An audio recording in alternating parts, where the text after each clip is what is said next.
Goddamn. Goddamn is right. Goddamn is right, man. Well, welcome back, everybody. Welcome back, everybody. How is everybody doing here today on your fine Friday afternoon? This is a special start time, 2 p.m. Central, man. So, yet again, for the second week in a row, I appreciate you guys coming out early. I appreciate you guys coming out to spend some time with your boys and talk some wrestling, man.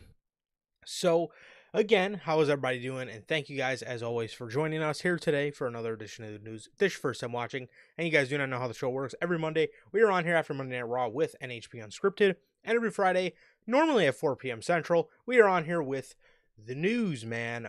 So if you guys did miss this past Monday's edition of Unscripted, that is available for you guys on all platforms. That is Spotify, Apple Podcasts, and if you want to see it first, join us right here live after Monday Night Raw with Unscripted, man. And that is, will Cody sell his soul to The Rock? That is episode 236 of Unscripted. So again, if you guys did miss that, all platforms for you guys, Spotify, Apple Podcasts, and of course YouTube first, as always. So with all of that, excuse me, with all of that, if you guys have not got a chance to get your hands on some of the official NHP merchandise, you guys can now find this live on the merch shop. That is bonfire.com. Links at the top of the description of this very video, where you can get this beautiful piece of redesigned, remastered piece of NHP Next Chapter merchandise, man. The very best, most beautiful merch in all of the IWC. So, again, if you guys have not got a chance to pick it up, bonfire.com. Link is at the top description of this very video, man. Also, if this is your first time watching and you guys do not know who we are here at NHP, I am Johnny, one half of the host of this very show. And as for the other half, we got my man Sir K here. How the hell are you, bro? Doing good, man. Doing good. Just been chilling out. Been pretty normal lately. Excited for the weekend. Chamber. Love Chamber. Especially this Chamber with how fucking just unknown everything is about WrestleMania. I really can't wait to see how this Chamber goes, man. But overall, excited for the weekend. Excited for today, the weekend, the whole thing, man. And the next weekend we got Revolution, so I guess you could throw that in there. But overall, I'm doing good. Like Durante always asks, how's life? How's the family? Life's good. Family's good. How is everybody doing? In the live chat, how's everyone doing watching the replay? What about you, bro? How are you doing? Yes, I am doing pretty good, man. I'm doing pretty good. Just chilling, dude. Just chilling, to be honest, man. Nothing too much more than just chilling. So, obviously, on the other side of just chilling, we are about to start what should be a pretty hectic weekend. It's going to be a pretty hectic weekend in just the space of what we do, and I think tomorrow night has the chance to either make a lot of things interesting or make a lot of things even more confusing than they already are. So um so that's that. But yeah, man, other than that, dude, I am just chilling, bro. And yeah, just like I said, getting ready for the weekend. So as Durante always asks, good, I am good, family's good. What about you, Durante? Logan, Bell, Popeye the Sailor, and of How you doing, course, man? my man, part of the Replay Mafia. Actually, he's been a part of the Live Mafia as of Yeah, recent. My guy JT. Got to address something with JT. You know I always like to respond to you in the comment sections. And as soon as I seen you in chat, I remembered that I forgot to respond to your comment about where is Uncle Howdy. He was you commented on Unscripted about how we need to get these guys on television. To my knowledge, he is hurt.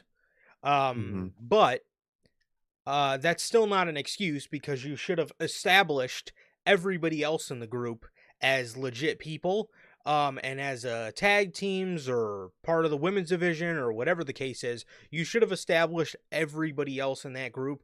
So if, worst case scenario, he were to get hurt, everybody else has a leg to stand on. WWE Mhm. did it a certain way. They wanted to keep these guys as a special attraction and keep Uncle Howdy as basically the only member of the group worth anything, if you could even say that. And now they have no leg to stand on. So it sucks. And I really, this is exactly what me and Sir K feared of the moment this Mhm. group started, and everybody called us crazy. And it was a great debut, and I think cinematically the group is awesome, but it needs to be more than just cinematic. You could do your cinematic shit, it's dope, it's top tier in the business, but there's almost nothing other than that, and that sucks because I know every single one of those members of that group has something else to offer. And this is something that we feared of. People called us crazy, people called us marks, people said we were stupid, this was the vision and all this other shit, and now everybody else is saying it, so everybody else wants to jump on the board. But we were literally saying it, and it sucks because I love the group, and I think they have a world of potential. um I was on record saying, if you brought, Bo Dallas in as Bo Dallas and just had him kind of be this deranged cult leader, you could possibly be looking at successes of world heavyweight or WWE champion for the guy. I said that. Oh, Unfortunately, 100%. I don't see that anymore if they continue on with him as the Uncle Howdy character. Oh, 100%, dude. We've said that since they debuted, man, to be risky because it was a risk doing the way they were doing it, and it panned out exactly like we thought it would. Unfortunately, uh, they stay in those masks 24/7 under those characters, and it's a ceiling, dude. It's a very low ceiling, if I'm being honest. And if you let them take the mask off for once and let them be them, that ceiling raises very high, man. But I don't think they're gonna do that anytime soon. Well, to start you guys off with the week of news,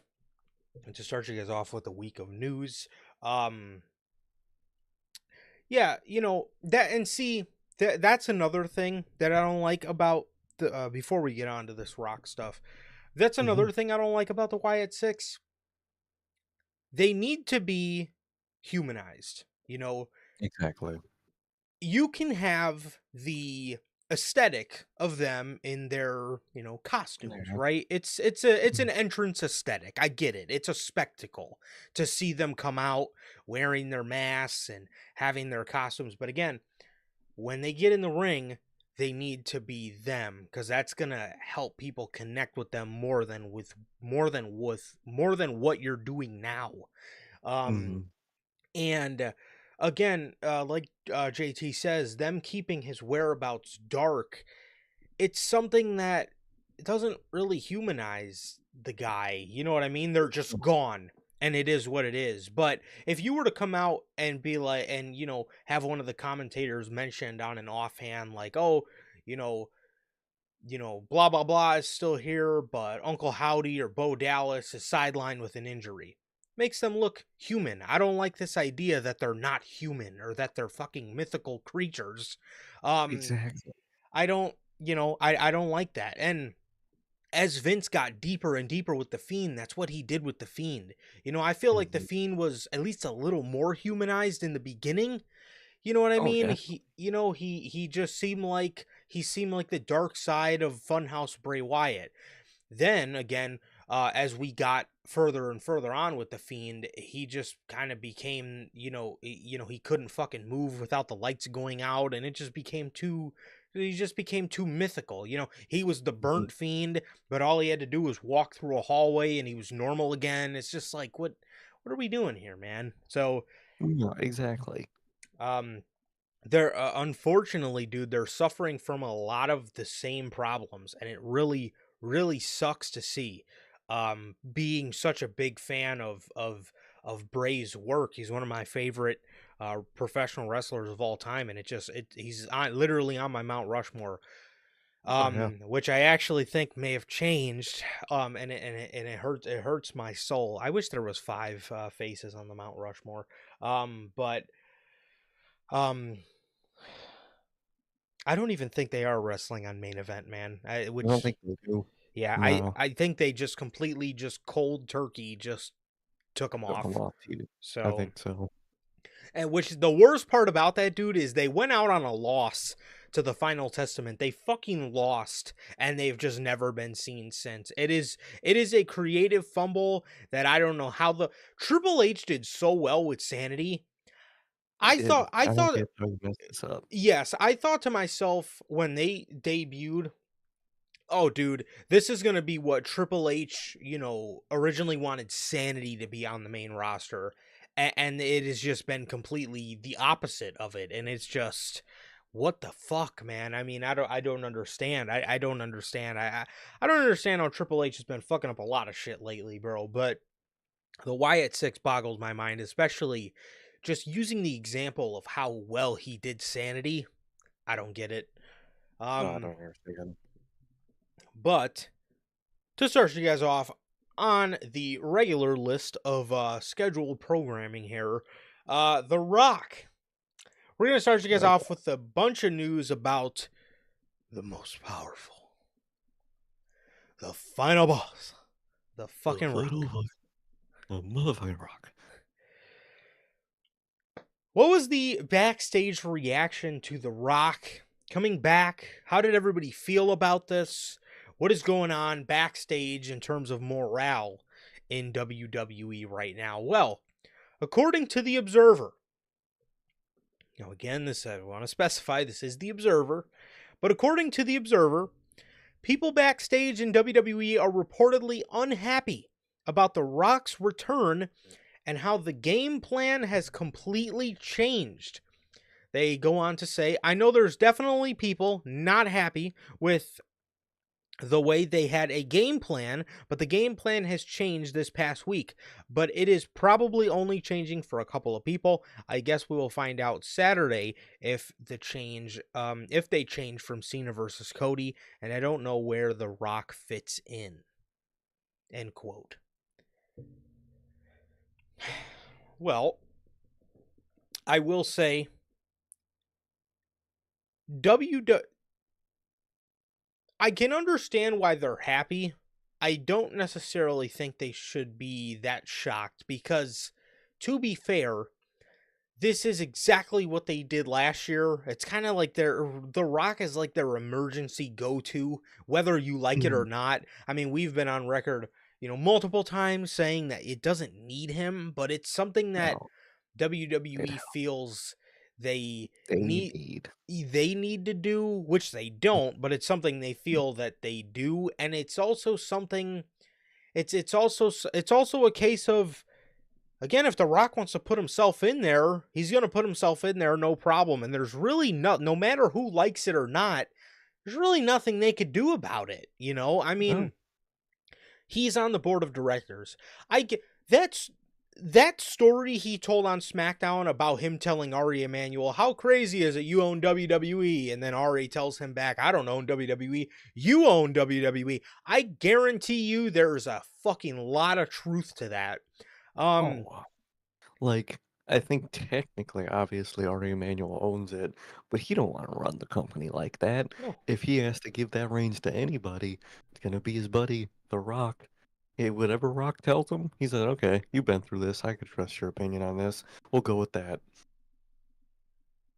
that's I guarantee there is a lot of truth to that statement, and I guarantee you there's a lot of truth to The Rock, again, having more power than probably anybody in TKO other than Ari Emanuel, which again, like Sir K just stated, he doesn't know what he's doing, No. which, hey, that's smart. You don't know what you're Yeah. doing. You have people that do know what they're doing. It sounds like a piece of advice somebody else should fucking take, but hey, you don't know what the fuck you're doing? Give the reins to Oh. somebody that does, and watch the company flourish. So, um, obviously, if you're somebody like Triple H and you do have a plan, this kind of shit sucks because it throws a monkey wrench into everything. But to be 100% honest with you guys, bro, this year, I think The Rock's involvement Did. added a lot of intrigue. Um, I really think it improved that main event scene a lot this year. And I think, yeah, and I think it made it a lot more interesting because now we have the factor of the whole selling their soul and who's going to be the authorities champion, if you will, who's going to be the corporate guy, who, and there's some wild There's rumors going names. around, which Mhm. I don't know that I more so agree with them for Mania. I was maybe thinking somewhere else in 2025, but the ideas going around are, I will say, are not the worst. They're not the worst Yeah. idea possible. Again, I maybe would have waited a little bit. I maybe would have waited till maybe somewhere else, but it's not the worst idea ever. I can say that, but I mean, I don't know what they had planned, but I highly doubt whatever they had planned was more intriguing than what we have going on now, because there's a lot of intrigue going on right now, just with the whole Rocks champion and all this stuff. It adds a lot of intrigue, but um and more importantly, it adds a lot of intrigue that was not there. May I remind you, before the Rock's involvement, a lot of people just didn't feel it Yeah. for this Yeah. year's WrestleMania, and the fact that this has gotten people more invested, I think, is a good thing. um I think is a good thing, and I'm interested to see, what exactly the Rock's involvement is going to materialize into. And like JT is saying, I think, obviously that'll be a lot clearer tomorrow. And I've said for the past month, ever since the Royal Rumble, that this Elimination Chamber review is going to be really fucking good, because it's going to be very telling on where we're going for this whole thing. But I'm interested, man, and sometimes, man, the game plan changing is a good thing. No, exactly. I think sometimes throwing a wrench in there can make things better, dude. You can only plan so much far ahead to where you got to do the spur of the moment stuff and the things that just add intrigue on the spot right there. And I think Rock really helped that main event scene with that this year. I think he really did. So speaking of The Rock, another backstage reaction to his backstage promo included some backstage thinking that the segment really diminished Cody Rhodes.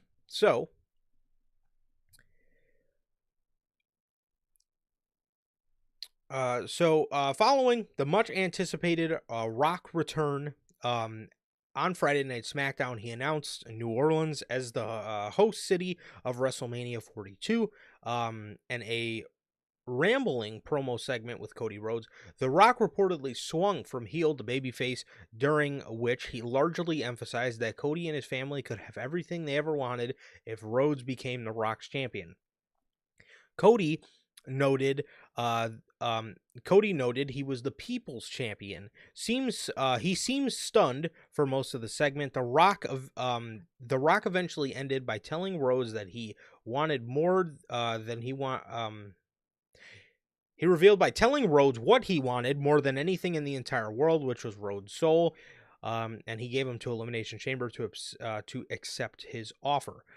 On the Wrestling Observer Radio, they noted how the reaction backstage was primarily one of confusion and the perception within WWE wasn't wholly positive, as some have told Dave Meltzer the Rock turned more in that segment than Paul White did in his entire career. He says you should have watched that segment and known exactly what was going on. As one person told me in the segment, he turned more times than Paul White. Another person, another person noted how many backstage were very negative about what The Rock's promo did for Cody, telling Meltzer they believed The Rock really diminished the undisputed WWE champion. The Rock's return on SmackDown was a late addition, as the show was put together days before, and it was a shock to many. I feel like, well, first of all, I feel like this is nothing new whenever The Rock gets in there with Cody, but to be 100% honest with you guys, man, I think Cody's reaction perfectly played off what The Rock was telling him. Yeah.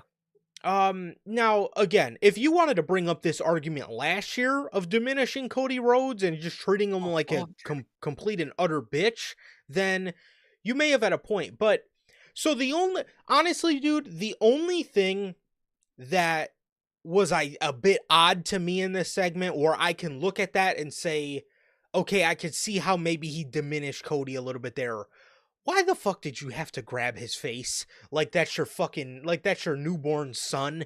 I mean, don't grab, Yeah. put your hand on his shoulder, pat him on the fucking back. Don't grab another grown man's fucking face. I mean, what is that, man? I mean, think about this. Think about this in a real life situation. When have you ever seen two people talking in a regular setting and the other guy just grabs the other guy's fucking face? I mean, what? Who the? No, So I can get that, man. But what do you think about the I know what you think about the promo, but what do you think about people in WWE thinking that this diminished Cody Rhodes, and do you think this was diminishing at all, and if so, what do you think was diminishing about it? no, I don't think it was diminishing at all. I really don't understand where that comes from. The whole point of that promo is, it is the offering of, selling your soul, selling out, obviously. Cody Rhodes is very awkward because he was just asked to sell his soul in front of all the live audience. Of course you're going to be awkward with that. And it was also awkward because Cody Rhodes is entertaining the idea that there's layers to it. It made the Cody Rhodes character more interesting more than anything. I mean, personally, it could just, there is my personal bias of wanting to see heel Cody Rhodes for like 5 fucking years now. So, like, you could throw my personal bias in there in that regard, but they already been teasing, Cody, snapping off here and there now. He was doing all that stuff with Carmelo Hayes. Hey, there was this here, there was that. There's been points in the last couple months of Cody Rhodes snapping off, and we were seeing a different side of Cody, and now he has the opportunity to embrace that side and take the selfish route, something that Cody would usually never do. I think it adds nothing but intrigue and layers to his character. Like you mentioned, if you want to say that last year, go ahead. He just shoved Cody out the way and for himself, and that backfired. But this year, I think it's great. I think it's a great baby face in Cody Rhodes, who has a history of being a bad guy and has all the reasons to snap off like that. Get offered the ultimate offer to sell his soul, and he might take it. Like you mentioned too, the face grab was the weird part. I was like, okay, that's not very necessary. I don't know what you're doing there, Rock, but you don't probably want to cut that part. But overall, I thought it was great. I thought it did nothing but great for Cody's character, and The Rock is just switching from heel to face here. That's the point of the final boss character. That's he thinks he's a good guy, and he does good things here and there. But overall, he's gonna do what he feels like he needs to do, whether it's for himself, the company, this, that, his family, whatever. That's kind of the whole point of the final boss character, and I think it matched very well together with Cody and Rock in that promo. So I think it went very well. I think Cody looked great after that. I think Cody's been more intriguing than he's been all his title reign after that segment, and I thought it did nothing but good. I don't really understand the that reaction to diminishing Cody's character or nothing. I thought it did very well to his character. So I will say, to my opinion on what you just said, this is the most intriguing he's been. I would say that if he does continue to lean into this heel stuff going into WrestleMania, it would make this the most intriguing as well for me. If they completely drop, if they have him say no They to The could. Rock and completely drop everything that stemmed from the Kevin Owens feud, with Then him I hope so. cheating to win, and then just being a complete and utter asshole at the Royal Rumble and standing over Owens and Zayn and holding up the championship, They need to continue that, and you need to continue to They have do. him play up to being heel. If you have him say no to The Rock tomorrow and just drop all the, play up to being heel, I'll let it play out till Mania because that could be the swerve. But that Mhm. is going to be very interesting, I will say. But yeah, I mean, I completely forgot to mention the whole stuff about him turning babyface and heel more than Paul White did in his entire career. Um, yeah, I'm in agreement with you, man. That's kind of the point of the final boss character. He can go from being a corporate guy to talking about, the gates and thanking the people for Moana and, you know, thanking the people for New Orleans, and then switch and then just start calling them, scumbag trash or whatever, and not really giving a fuck about the people, because that's and the reason that works with The Right. Rock is because that's who a lot of people perceive him to be, is just a fake shill, right? Yeah. He's a fake, PR's, wet dream, is that's who a lot of people perceive The Rock to be. You know what I mean? He's a guy who puts on a face for PR and he puts on a face to shill, but inside he's a selfish, whatever, this and that. That's what a lot of people say about him, and that's what makes the final boss character work, is because it's blurring the lines between reality and fiction. That's kind of the point. Um Mhm. so that didn't really bother much to me. But again, the only thing that I can see their point from this entire segment is him grabbing Cody's face. I mean, Yeah. in no situation are you to ever grab another grown man's fucking face and rub his cheek. I mean, maybe in Lars Sullivan's case, but I mean, Maybe. that's that With a different kid. he's got other business going on. But yeah, I mean, I didn't really I didn't really, again, think that was necessary. But I mean, everything else from Cody, looking shocked and just kind of looking demoralized, looking confused. I thought he played and reacted to it perfectly. I So thought he did too. so that is the news on The Rock, and excuse me, everything regarding his whole situation. And the backstage reaction to his, actually, no, I'm stupid. There's one more about The Rock. Hold on. Here we are. Okay. Also, according to the Observer, there are several people upset internally in WWE this week when the main elimination when oh, my bad. When the main elimination chamber ad took everyone off the ad, and it was replaced with a new ad with only the photo of Dwayne Johnson.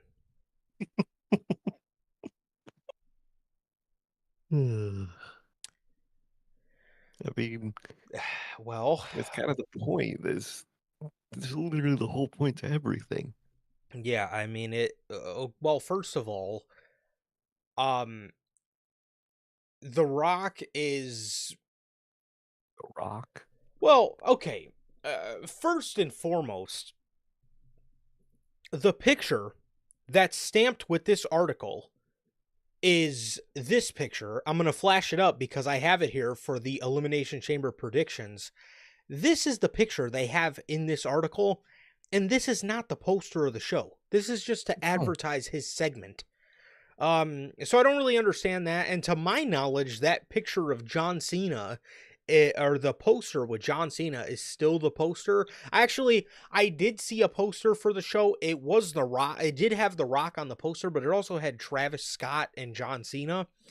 So that's one thing. And if that's the case, uh, why are you putting Travis Scott on a fucking poster rather than your own talent? At least The Rock and John Cena are, I guess, somewhat characters on the show. Um, but I mean, well, Cena. it is what it is, man. I mean, it's an ad. People know people know that who's on the show. So I mean it.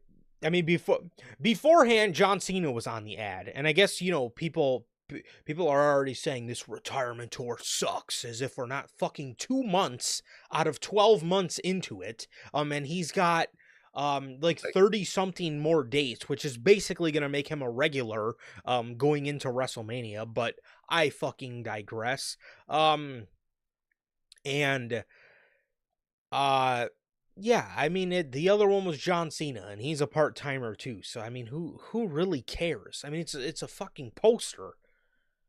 Literally, it's a every match has their own dedicated poster and advertisement. That's how it works. Oh, it's like they show the one for the women's chamber. Oh, they just took the men's chamber completely off. What are they do? Like, bro, that's how it's always worked. There's like 15 posters for each pay-per-view. That's how it works. They gotta advertise the shit out of it. It's WWE and The Rock. What do you expect? Yeah, so that is basically all the news on that is all the news on The Rock. And now as we move into some more, I guess you could call this WWE slash AEW news here.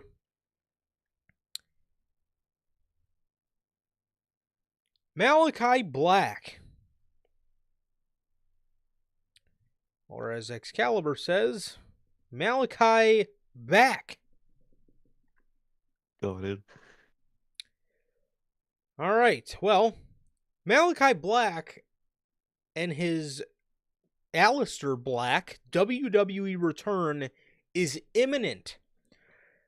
Malachi Black officially exited All Elite Wrestling in February of 2025 after the expiration of his contract, bringing an end to a run which deemed largely disappointing. Damn. Many assumed that Malachi Black wanted out of the company to return to WWE, and Dave Meltzer in the latest Wrestling Observer newsletter noted that Black should be in the company imminently. Whilst Black's departure was seemingly a cause of some relief within AEW, it is believed that WWE have big plans for the former House of Black leader, with Black earmarked as a potential major. Good lord, with a potential.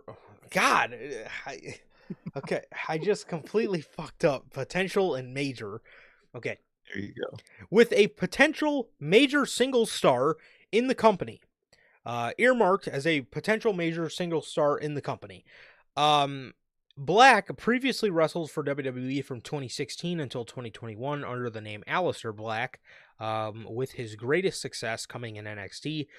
Black was one of the several names who departed from AEW in February, along with Miro and Ricky Starks, also making their exits from the company. Starks has since landed in AEW as Ricky Saints, whilst Miro could also be returning to WWE and wrestle under the Rusev gimmick once more.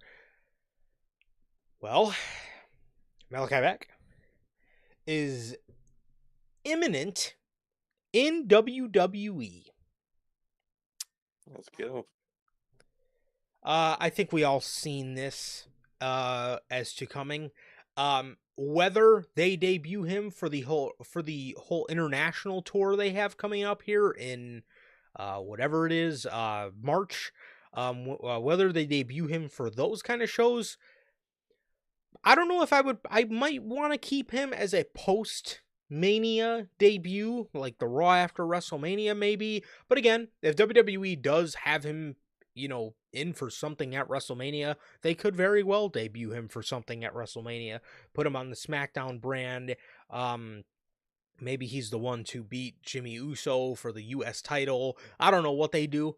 I don't know what they do with him, but I think we all knew this was coming, and I think this comes as a shock to nobody. And I am excited, and I've been excited for the re-debut of Aleister Black because, again, he's earmarked as a potential major singles star in the company.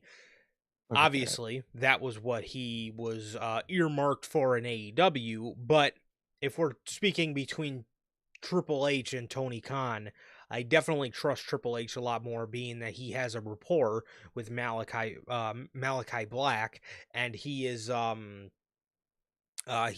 a track record of doing good with the man. So I'm excited. Exactly, definitely. I'm excited. It was very obvious. It was not a if but when situation for Aleister Black, and I'm excited. I think he's definitely going to SmackDown, and he's obviously seen as a single star by the company, which is very good. He's not just going to be the third man in a three-man group, but there was a little nervousness for me. I mean, look at Andrade, look at Carmelo Hayes. Look at a lot of just people, especially like past NXT people. Andrade, DIY. Look what happened with AOP. Now, I don't think that to the extent of like an AOP is going to be Aleister Black, but expect a lot of things with Andrade.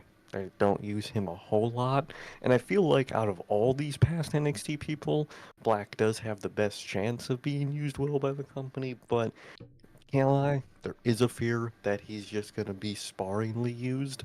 But I think he has the best chance out of a lot of these guys from past NXT of being used very well. And I'm very excited to see, what version of Aleister Black we get. If it's a very completely new version, if it's a kind of mix of, his AEW personality, or, where that was found, mixed with like past WWE ones, what they're going to do. I'm very intrigued to see the how and what he's gonna be overall. It's obvious he's coming to WWE, just a matter of when and whenever that may be, whether it's soon, whether it's after Mania. Might be more sensible to do after Mania at this point, especially if you want to make him look as good as possible coming in. Either way, I'm excited, but if I'm being honest, gotta admit, I'm a tad bit nervous. But overall, I'm excited. I think he will overall do well, and very excited to see how this goes, man. I hear you. I hear you. Yeah, I see. it's just a bit of nerves. Yeah, I hear you, bro. I see what you're saying. I will say, man, I just really wish Triple H had control of the main roster while NXT was the way it was in 2018, because it's hard. It's so hard to catch lightning in a bottle twice. And you Mhm, caught it with Andrade, and Vince let it out of the bottle, and it mhm. died. And then he went away and he came back and he struggled to get over. That's the thing that happens with a lot of these NXT guys that sucks, is you have lightning caught in a bottle and it dies. It's really hard to catch that shit in a bottle again. You know what I mean? I will say Malachi Black or Aleister Black is, a lot cooler and a lot more marketable. He has a cooler look. He's a bit more marketable than, an Andrade or an AOP or anything like that. But, so I feel he does have a good chance. And especially if they're going into it with the mindset of making him a major single star, that is good. But again, if Andrade came up from NXT in 2018 off of that NXT championship run and Triple H was booking the show, he would have been huge, because the lightning Okay. was caught in a bottle and the fans knew who he was and everybody was riding the hype train, and Andrade would have been awesome on the main roster. Same thing with Aleister Black. He gets called up and a lot of people liked him, but then a lot of people are also weird about it because they put him in a tag team with Ricochet, and they were a great tag team, but you think you would want to play up to him being more of a single star upon his main roster Mm. debut. They obviously did not do that. Um, and it's hard to catch lightning in a bottle twice. So I hear you, and I hear the fear. But again, I just really hope, again, with them wanting to make him a major single star, and just with everything surrounding just his marketability and just the cool factor that he has to him, I'm more optimistic for him, if I'm being honest, man. But I I hear I you. am more I am more optimistic to him, but also to me, it's not even a lightning in the bottle thing because you had it earlier. or like later last year, but earlier last year, um, with Andrade. Triple H ain't do shit with that. He had it with Carmelo Hayes. He ain't do shit Yep. with that. To me, it's really not a momentum thing because fans fuck with Andrade. They fuck with a lot of these. They were fucking with AOP for the most part. It was really just a faction they were in and dumbed him down. It's a Triple H thing. He's just not doing anything with a lot of these people. Yeah. You could definitely say the lightning in the bottle thing with DIY, but again, it's more Triple H is using of them. Look at LA Knight. LA Knight has all the lightning still in that fucking bottle. Doesn't really get used much outside of random spur moments for some reason. So for me, it's more of a management thing, a failure from Triple H, and to me. Yeah, it definitely is. And when I say lightning in the bottle, I'm more so talking about and it 100% is a fault of Triple H. But when I say lightning in the bottle, I'm saying, you know, these guys they come from NXT and they're huge stars, and he more so fails to capitalize on them. Who they are. More so, Yeah. yeah, it's not necessarily a thing of them getting over, because they a lot of these guys have all the makings. And again, you had building blocks with I'll go back to Andrade. You had great building blocks with Andrade. A lot of people fucked with Andrade's work with that 7-game series. And it all boils down to Triple H not capitalizing on these guys, you know what I mean? And you're Mhm. not going to catch lightning in a bottle if you don't try. Right? If you're not fucking Exactly. Yes. Why? if you're not standing out there with the fucking jar trying to capture it in the bottle, if you're in the house sitting on your fucking couch and you're not even trying to catch it in a bottle, then it's obviously not going to be caught. So what I mean Mm, is, these guys have all the hype from they do. NXT. These guys have all the hype from NXT. They come back, they have rehype from NXT and AEW not using them well, and then he again, Triple H. it's never captured, because he does. No. And especially with the Andrade situation, So frustrating. this dude, you could have gave him the US title, you could have gave him or Hayes the US title.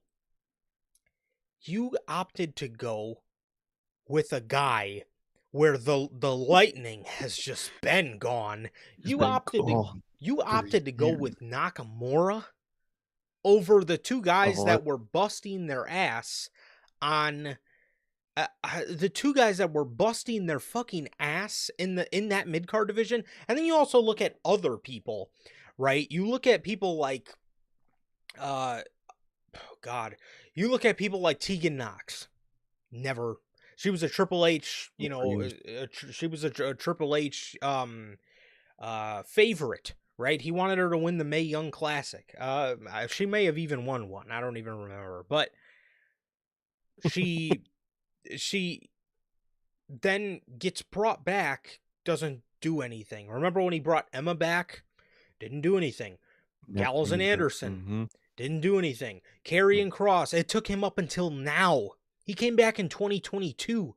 It's taken him until now and even then they don't fucking feature the guy on television. He's cutting promos on Twitter and being more interesting over there than now. I get his feud was with Sami Zayn, and Sammy's kind of wrapped up with KO. But guys like him, guys like AOP, I will say with AOP though, they're not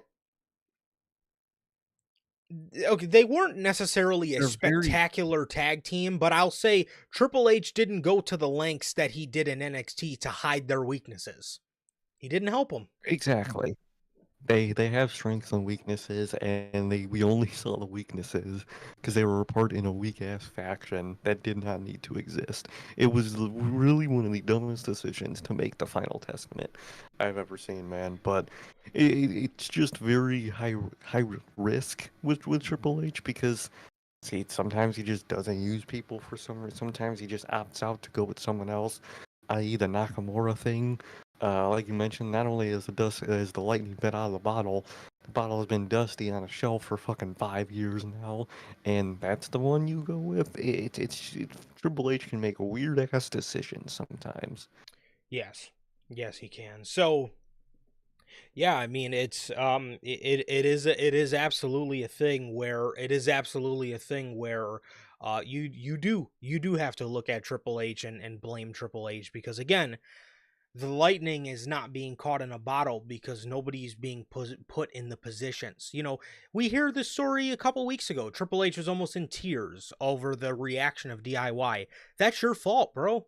That's your fault. You don't feature the tag teams, and That then you decide to give a confusing ass ending to that match with the Street Profits coming out there. It's just like, give a false like you're sad that the lightning is not being caught in a bottle again, but you're not putting anybody in position. How is the lightning supposed to be caught in the bottle for a guy like Andrade if you flip-flop the fucking championship to Nakamura? it's like what do you expect to happen? You aren't really using these people. You keep them in a sparring. You see them backstage roll, and that's it. What do you expect to get over when we only see the people that are already established as over? I don't understand that.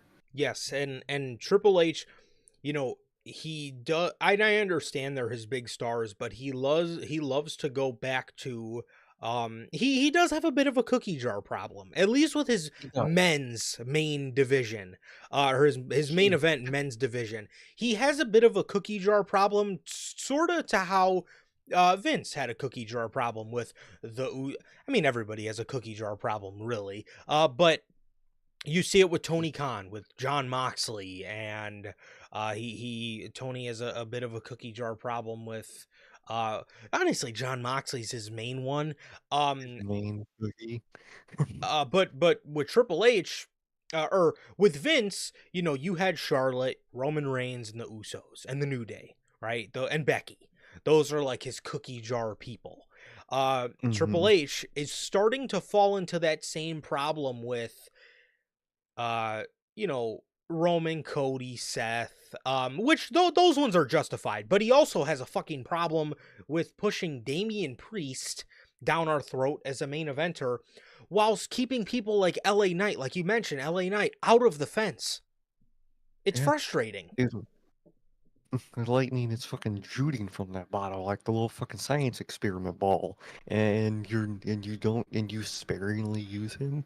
I just don't understand that. And you have a lot of people who just have that lightning there, and you just always pick other people like Damian Priest, the Miz we saw on TV for some fucking reason. It's like, why are you picking these people that at the end of the day most people don't care to see over people that people really like and people would rather see. I don't understand that.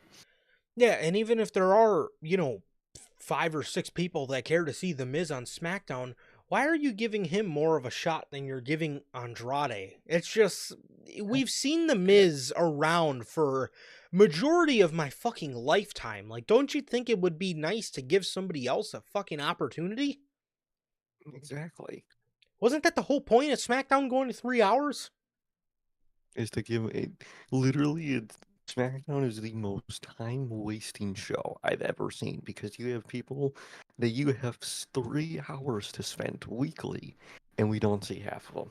We see the same amount of people every week. It doesn't make any sense. Yeah, so I hear you, bro. I definitely hear you with your concern for Aleister Black. I'm very optimistic. I'm very optimistic, and I really hope they do put him in that upper echelon of guys. And I really do hope they put him towards the upper card where guys like Damian Priest sit, because Damian Priest should. I mean, we all know he should not be there, but we have suffered a lot from him bringing back NXT guys, and nothing happened. And I mean, we do see that problem a lot. I mean, Triple H was on record many years ago talking about how, we don't like to call NXT people up without a plan. That's what he fucking does all the time. What are you talking about? Yeah. You do that all the Why time. have these people get released? You mean it? Unless your plan was for Carmelo Hayes to become a fucking lower card pinfall machine, then you failed because Yeah, that's all he is. yeah. He's a lower card guy and he eats pins. That's who Carmelo And Hayes is. and if Triple H's plan for somebody is 3 years away, you might as well fucking keep them down there for another year, because what the fuck? I'm tired of waiting 3 years for everyone to see the light of day at a time. It's not sufficient. It worked for Cody, and it worked for that whole main, bloodline story. It's not gonna work for everything all at once. You need a balance. And Triple H is really hard at finding that balance between waiting the long term and not because he tries too hard for everyone to get that long term. Yes, and he needs to seriously get his priorities straight, bro, because again, I'll say it again, I have absolutely no idea how you opted to put that US title on Nakamura No, with how stacked your fucking roster is. I, boneheaded decision right there. Nakamura, Absolutely boneheaded decision. legendarily bad decision, dude. And he's still the champ, which is the worst fucking part. He is still just trotting around there doing fuck all every week while the rest of that mid card division is drowning. I don't get Bro, it. he's been the fucking champion for 4 going on 5 months. Are you actually He in kidding me? defeat. How many He's Makes no defended it goddamn once sense, against LA dude. Knight, and he's just hanging out in the back, just watching people. Mhm. Like, what the fuck, man? What are we doing? Anyways, speaking of Malachi Black, uh, we everybody knows where Black is from, AEW, man. So obviously, now we're gonna jump onto some AEW news here today. We have a couple stories here for you guys. Forgot to say hello to Belle. What's up, Bill? So we were mid NXT call up, Triple H non-using Rant. people catching lightning in the bottle, failing to catch lightning in the bottle rant. Um so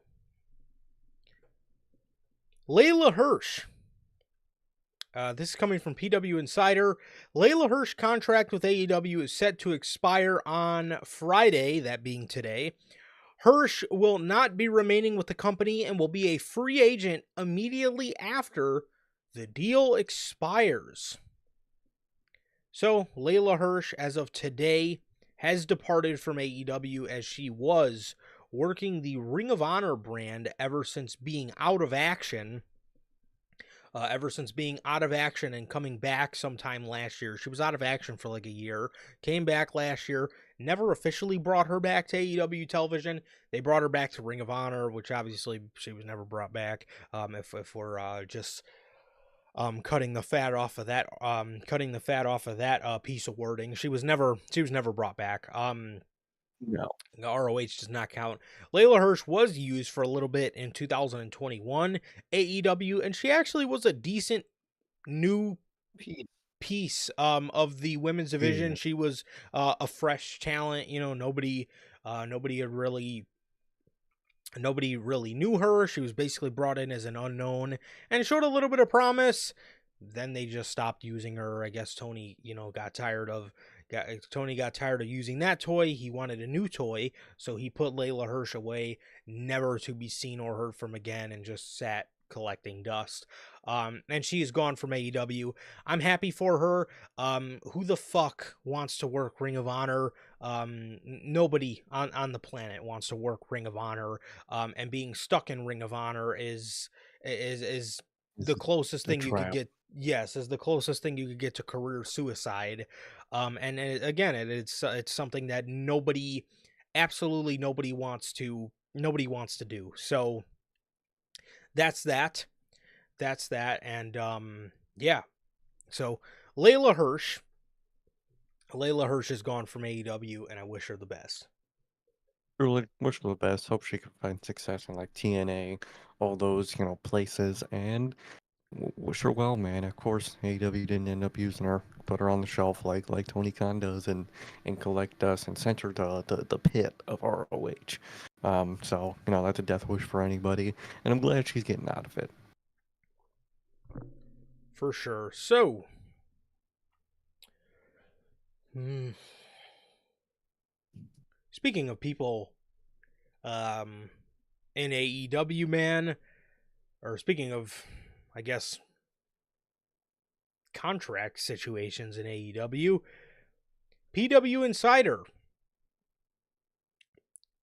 According to PW Insider Elite by Mike Johnson, he states that AEW are expected to secure a new deal to keep 25-year-old star Hook on the roster. Mike Johnson explains that the promotion will make sure Hook remains with the company. Johnson reveals that Hook has recently signed with prominent wrestling agent Barry Bloom, known for representing the likes of the Young Bucks, Josh Alexander, and Kenny Omega. Ain't that a Hook, pattern?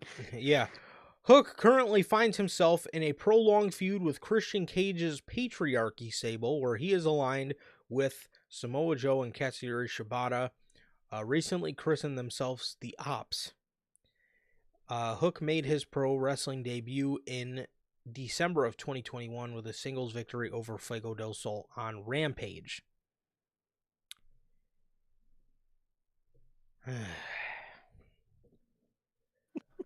I AEW. surely... Okay, first of all, Hook being represented by Barry Bloom. Barry Bloom represents the Young Bucks, he represents Josh Alexander, and he represents Kenny Omega. Where are all those guys signed to? I don't think Barry Bloom has an ear out for getting people Business. signed with WWE in today's years, I guess, being that everybody he represents just so happens to be signed to AEW. What is he Tony Khan's personal agent? Does he Yeah, work closely he's with Tony Khan to make sure people remain in All Elite Wrestling? would be shocked that that's the looks of it to me because Josh Alexander has all the reason to go to WWE, and Barry Bloom got him to sign with AEW. There's a pattern there that I hope is not repeated and true with Hook. Well, it looks like he represents Cody Rhodes well, too. Well, that's a Okay, good sign. that's a very good sign. Very good sign. I hope, dude. If That is, Hook, man, he's got to go to NXT, dude. If he wants a future wrestling career that's valuable, and he wants, to actually have momentum, and he wants to learn, and he wants all that. Please, please go to NXT, man. AEW will not teach you a thing. They won't help you out with nothing. You are as you are, and you stay as you are in AEW. And if you want to really grow your career, please go to NXT. well, that is a good thing he does represent Cody Rhodes at least, but if you listen to the story of Cody going back to WWE, it seemed like Cody did a lot of the work. Um, Yeah, it was more all Cody than anything. yeah, I was gonna say according to the story we know, Cody got into touch with Bruce Pritchard, and then Bruce, introduced Vince, and they flew out to his house, and all that good stuff. Everything really So wasn't fair. very interesting, but there's no way Hook, another guy, can pass up Mhm. that NXT men's division because I know Daniel Garcia is beating himself over the head right now that he opted to stay in AEW because he thought that they were going to build the company around him. And he Uh, literally hasn't been seen ever. and yes, and he is not used, and he's the TNT champion, the TNT champion that just took a clean pinfall loss on Dynamite. Going for separate titles that isn't his TNT title makes no sense. There's no way another guy can pass up this NXT men's division. There's just no fucking way. I hope not. Hook, the whole ops thing is cool. The stuff with Samoa Joe is cool. The stuff, the trio is cool. It But lasts so long. yes, but the trio is only going to last so long, and it's not sustainable for his long-term career health. No. What is he going to do? He's going to sign with AEW for another 5 years. He's going to get out when he's 30. He's going to sign for 3 years, get out when he's 28, and then what? Go to No. WWE then, and they're gonna have a After mountain we of guys that are they're gonna be probably more interesting than Hook, to be honest. And that's what that's gonna be, man. So I think the best chance Hook has in WWE is probably if he goes now. I think so. I think it definitely is. I think he's most valuable if he goes there now, and I think he can learn the most. And he's gonna have a lot of opportunity to shine in NXT. Like you said, NXT is wide open right now. Yeah, they got Ricky and they got few other people, but for the most part, in that, especially in that men's division, you don't got a lot of people that are really catching eyes. You got your Femis, you got your Ricky Starks, and that's really the big ones. And Hook can make himself one of those big ones if he goes over there. For sure. For sure. So, according to PW Insider, Max will be officially adding AEW pay-per-views from 2020, 2021, 2022, 2023, and 2024 to their streaming service starting March 1st. So tomorrow, once those there will be 30 pay-per-view events added to the service, which would round out all those years for AEW. Look Thank at that, dude. God. I think fuck. We are finally going to be able to rewatch Revolution 2020 or All Oh, Out 2021. 2020. Their greatest show ever. Probably my second favorite show I've ever been to ever. Um, shit, insane, dude. Insane. I cannot wait to watch those again, dude. I really can't. That was AEW's best pay-per-view ever. Oh, so good. So good. Matches were crazy. Fucking double fucking debut at the end was an insane show. They do Yeah. want each other Yes, back. they have. This is the perfect time to add that because Yeah. yeah, you're in a point right now where I think a lot of your people, when they load up Max to watch Dynamite, would much fucking rather go watch a pay-per-view from 2020. I'll tell you what, man, when I was doing some binging of 2019 pay-per-views, I was watching it and just saying to myself, man, this is it. This is AEW, man. That shit we see now, that's not AEW. That's not AEW.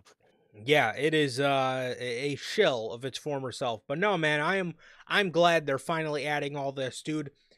I cannot wait to go back and watch the Young Bucks versus Kenny Omega and Adam Page from Revolution God. 2020. I cannot wait to go back and watch the double debut from the Ruby Soho debut from All Out Yeah. 2021. I can't wait. I am excited as fuck to go back and watch some old AEW so I can get a little bit of that feeling restored. Not the feeling Daniel Garcia has on his shirt. That There's no feeling, feeling in that. there's no feeling being restored in that. But I'm excited to get a glimpse of the real feeling being restored, and that being the prime years, in my opinion, 2020, 2021, and early 2022 from AEW, man. So I'm excited. Oh, the dog collar match, bro. So fucking good, Oh, man. Eddie So Kingston and Punk. Oh my God. mhm. Man, it's Great about to stuff. go crazy. Yes, and I am excited for all of that to be readily available at my fingertips. So I want to say the final episode or the final piece of news for AEW today, Ryan Nemeth. Ugh. Okay.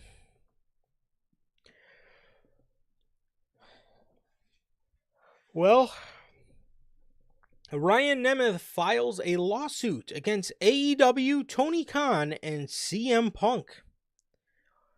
Former AEW talent Ryan Nemeth filed a lawsuit on February 14th against AEW CEO Tony Khan and CM Punk. Nemeth is alleging assault, breach of contract, breach of implied covenant of good faith and fair dealing, and intentional interference with prospective advantage. Nemeth A lot of word vomit.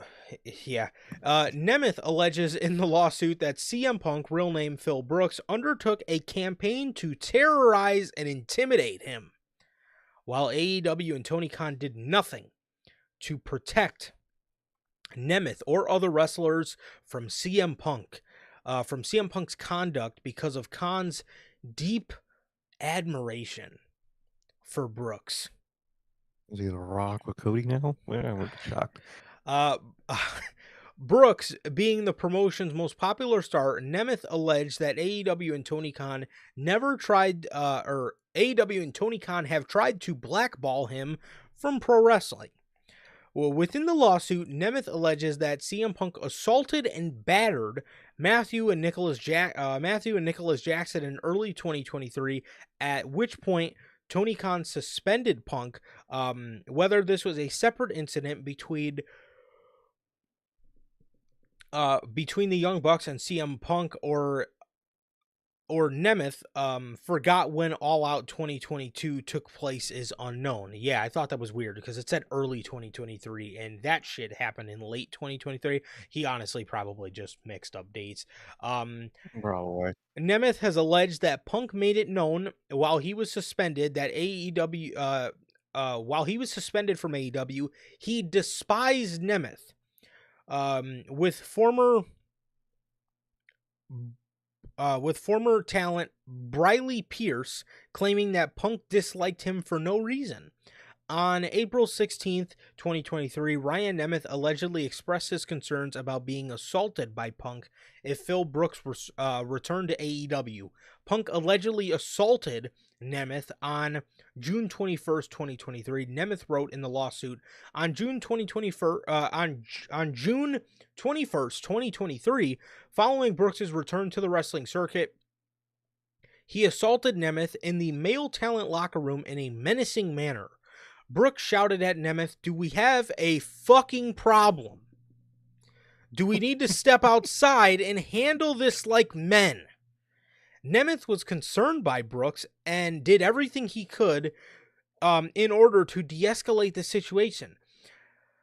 Nemeth alleges that he was contacted by Tony Schiavone and other AEW executives to explain what happened, during which he was attacked by CM Punk in the locker room. Nemeth alleged that AEW did not punish CM Punk, while Nemeth was benched by the promotion and booked over 2 months, and not booked for over 2 months, despite promises from AEW's in-house counsel and outside counsel that he would not be benched. Nemeth claimed he contacted AEW's legal department to complain, at which point he discovered he was not being booked because CM Punk insisted upon it, with Tony Khan agreeing because of his deep admiration for Brooks, bordering on an obsession. Nemeth was booked for AEW. Nemeth was booked by AEW for a show on August the 12th, 2023. Upon CM Punk seeing Nemeth at the Talon Hotel, Brooks allegedly texted someone. Nemeth received a text a few moments later from producer Pat Buck, needing to speak to him When Nemeth got to the arena, Buck then informed Nemeth that he had to leave immediately and that travel would be arranged for him to fly home the same day. Nemeth has alleged that the situation was engineered by Punk, as Punk demanded Nemeth leave and flown home. Tony Khan went along with Brooks out of his deep admiration. The lawsuit states Nemeth was embarrassed and humiliated in front of other wrestlers who witnessed him being kicked out of the arena. More importantly, fans observed him leaving the arena. Pictures were taken, and the explosion became viral on social media. This humiliation caused irreparable damage and markability to the reputation of Nemeth. Nemeth allegedly contacted AEW's legal team on August 15th, 2023, complained about the ejection, but the lawyers didn't offer an explanation for Brooks and Khan's conduct. AEW finishing up with after finishing up with AEW in late 2023, Nemeth alleged that he continued to follow up with AEW's legal department, which led to attorney Chris Peck threatening legal action against him, accusing Nemeth of employing a ghostwriter in his emails. Who's he, fucking Drake? Following CM Punk's departure, from AEW, it was it was alleged that Tony Khan was heartbroken and furious with Nemeth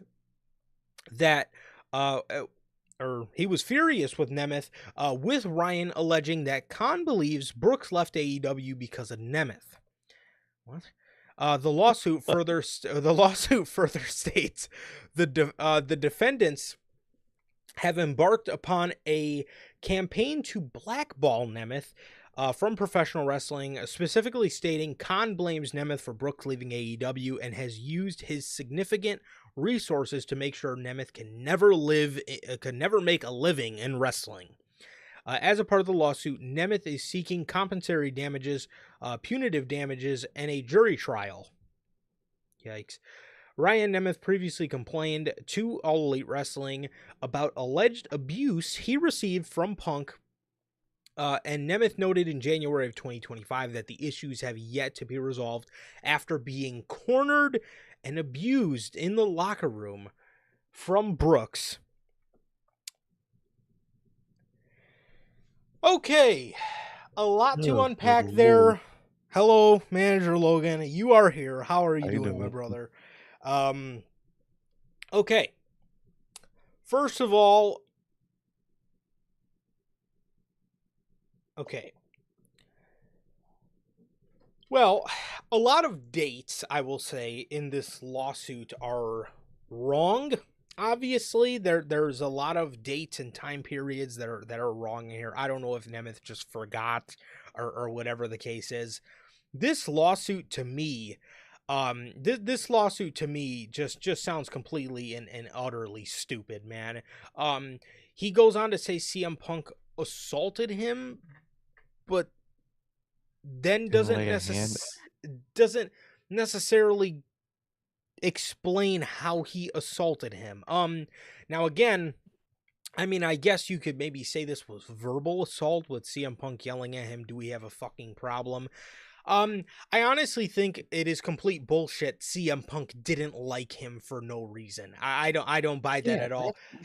I guarantee you Ryan Nemeth was probably stirring the pot, and from the tweet that we've seen, the softest man alive, I'm going to go out on a limb and say Ryan Nemeth was taking every precaution available to rag on CM Punk's name and talk shit about him while he was suspended backstage. I honestly think that, and people probably heard it and got back to Punk, and that was probably why Punk did not like him. But of course, he's not going to say that in the lawsuit. But I guarantee you that was what happened here. But as far as I will say some of the stuff in here about Tony Khan having a deep admiration for Brooks, bordering an obsession, is absolutely hilarious. Do I think, he left AEW because of Ryan Nemeth? No, I don't. I think he left AEW because the way the company is ran. I don't necessarily think it was from one man in particular. I don't think it was just solely from the Young Bucks or solely from Jack Perry or solely from Ryan Nemeth. I think he was tired of the environment as a whole. Now, did, some of those people maybe play a hand in it? Sure, some of those people are EVPs. So I could see some of those people playing a hand in it, but I honestly just think that CM Punk was tired of the environment and the unprofessionalism that goes on in AEW. In his older age, I think Punk was at a stage in his career where he didn't want to be around the Deal with that bullshit shit. anymore. 100%, man. 100%. This lawsuit is very, very sloppy, in my opinion. I mean, if the assault that they talk about was just him asking if we got a fucking problem and if he wants to step outside, then Ryan Emmett has a really bad lawyer because that's not assault, that's a threat of an assault. That's a completely different thing you would sue for. So that alone is probably going to be thrown out for that. Yeah. Um, and even just like the little stuff, he didn't leave because he left because he just wanted to fucking leave. He was sick of that place. There was people he didn't like. I think it was a system he didn't like anymore. I think he just would have rather been out of there. And I think, obviously he had squabbles with people in there. I mean, he choked a guy out a little bit, but He's I doing mean, something responsible. no, just sort of choked someone out a little bit. But he didn't choke Ryan Nemeth out. Jack Perry didn't sue him, and he got fucking choked out for a few seconds. Jack Perry's not suing him. It's not. Yeah, I don't think the lawsuit's gonna go well overall for Ryan Nemeth. I don't think he's gonna win much of anything, and I don't know what he thinks he's going to gain from this. I mean, Punk has a great look in WWE right now in terms of, backstage presence and how, that company perceives him. And again, Jack Perry never sued, Hangman never sued, Young Bucks never sued. It's one of those things where it's like, you got people that were done worse by CM Punk.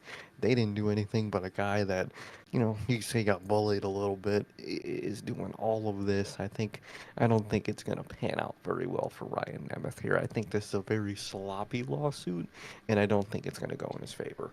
Yeah, and again, you just saying that he hated Ryan Nemeth for no reason. Why would CM Punk have any reason to even think about Ryan Nemeth?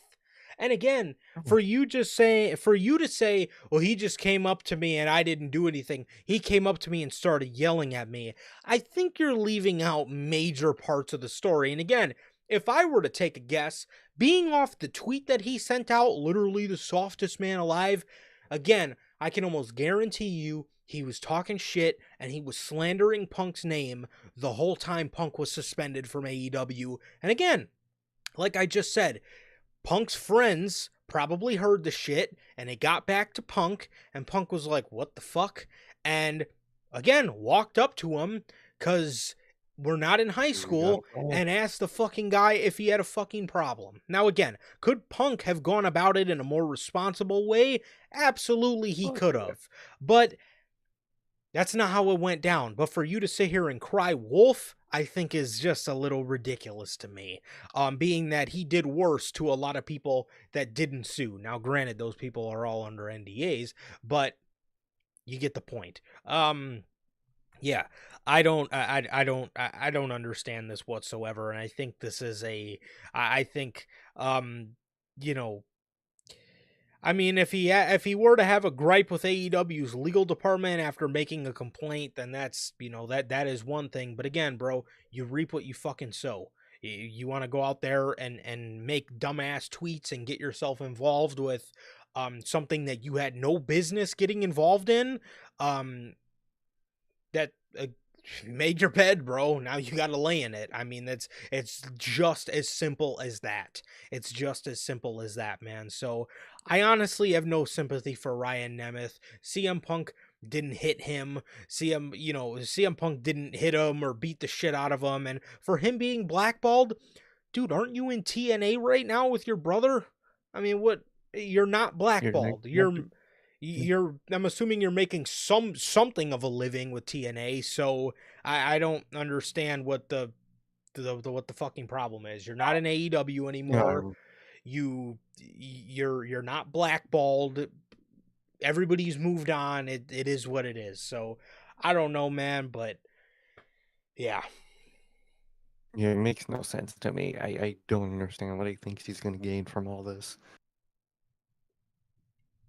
So that is it for your AEW stories, man. As an official word from our sponsors here at NHP, W Energy. W Energy is an energy drink loaded with vitamins and nootropics formulated to improve focus without getting the jitters like Ryan Nemeth was getting when CM Punk cornered him in the locker room.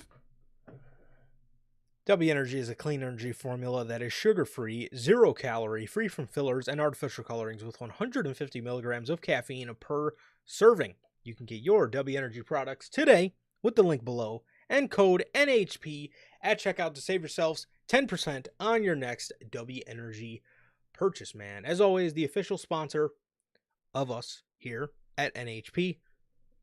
And to save a Ryan Nemeth from being frightened in the locker room with CM Punk, get Oh, yourself some W Energy so Ryan Nemeth can improve his focus without getting the jitters when CM Punk cornered him in the locker room, man. So, as always, shout out W.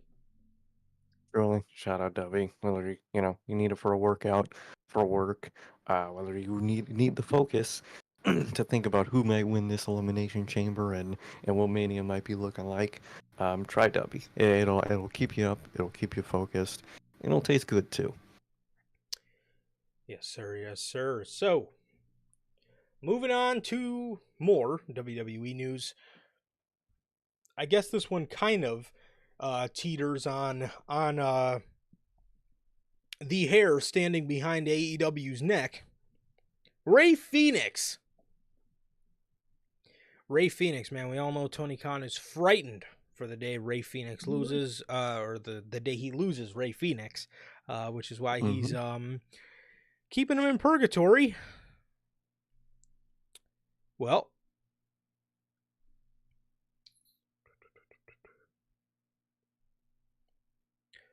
so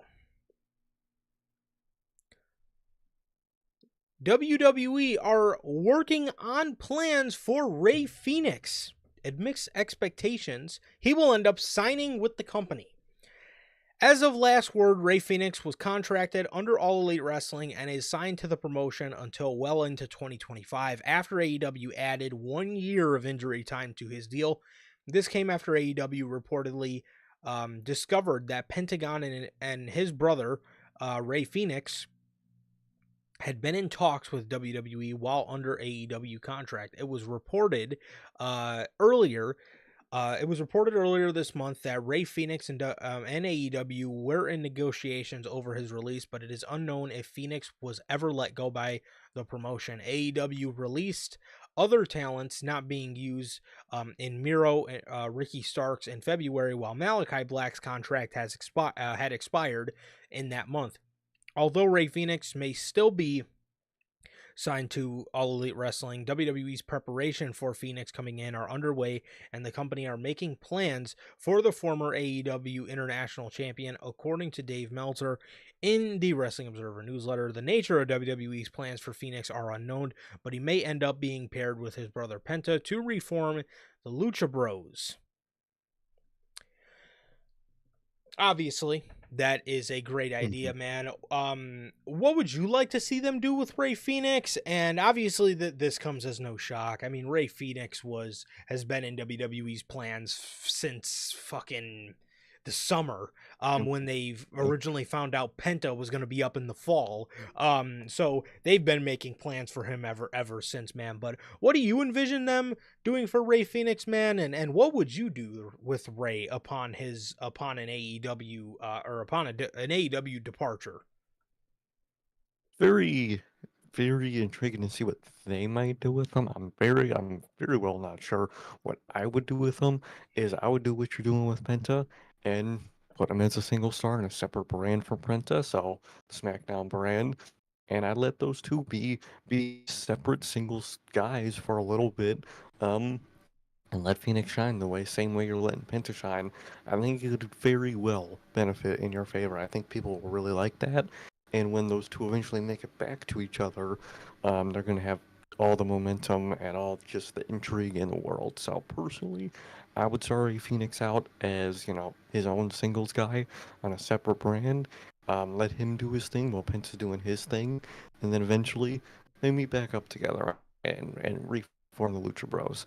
What I think they might do is I'm not very sure. Um, I could definitely see them just throwing them with Penta back again instantly, but to be honest, with how it worked with Penta, I could definitely see them trying, maybe not for very long, but definitely trying singles Penta. I hope they do, and I feel like it's possible. But that's what I would do.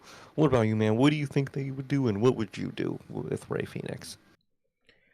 Yeah, so whenever we talk about this, I always utter, what you just said is, I would really like to see them um, you know, be the Lucha. I would obviously really like to see them be the Lucha Bros in WWE. Obviously, it's got to happen, and obviously it's going to happen. They're going to have both of them. But that's the thing.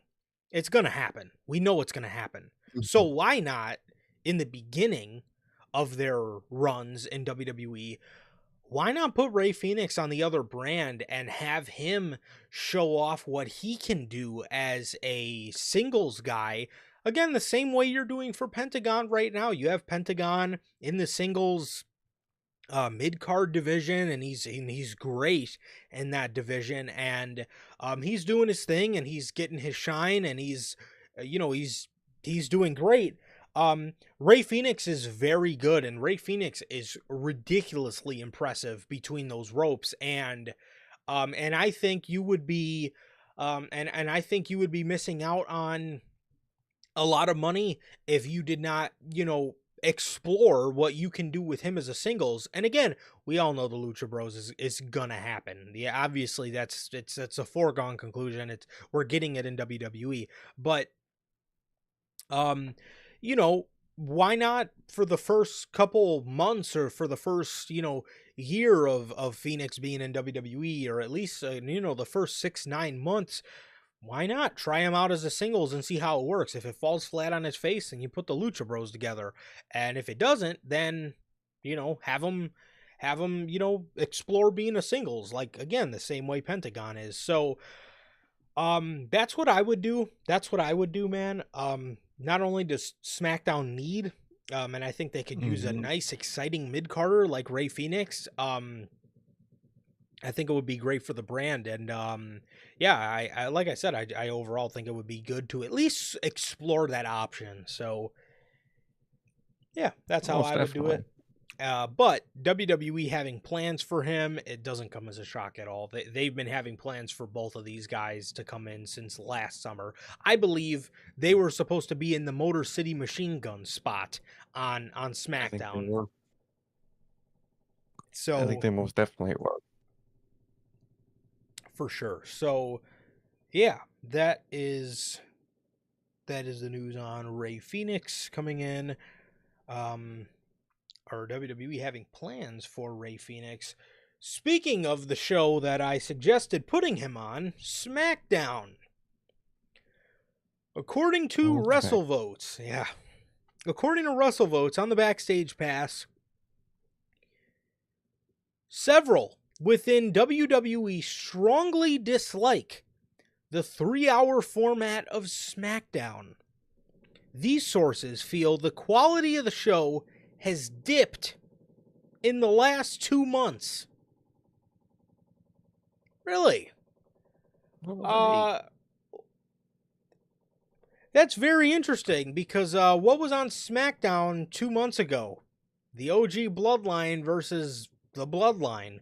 Um, SmackDown, I'm telling you, bro, nowadays, well, if you're talking about a month ago, I guess you could add Cody Rhodes and Kevin Owens to that list.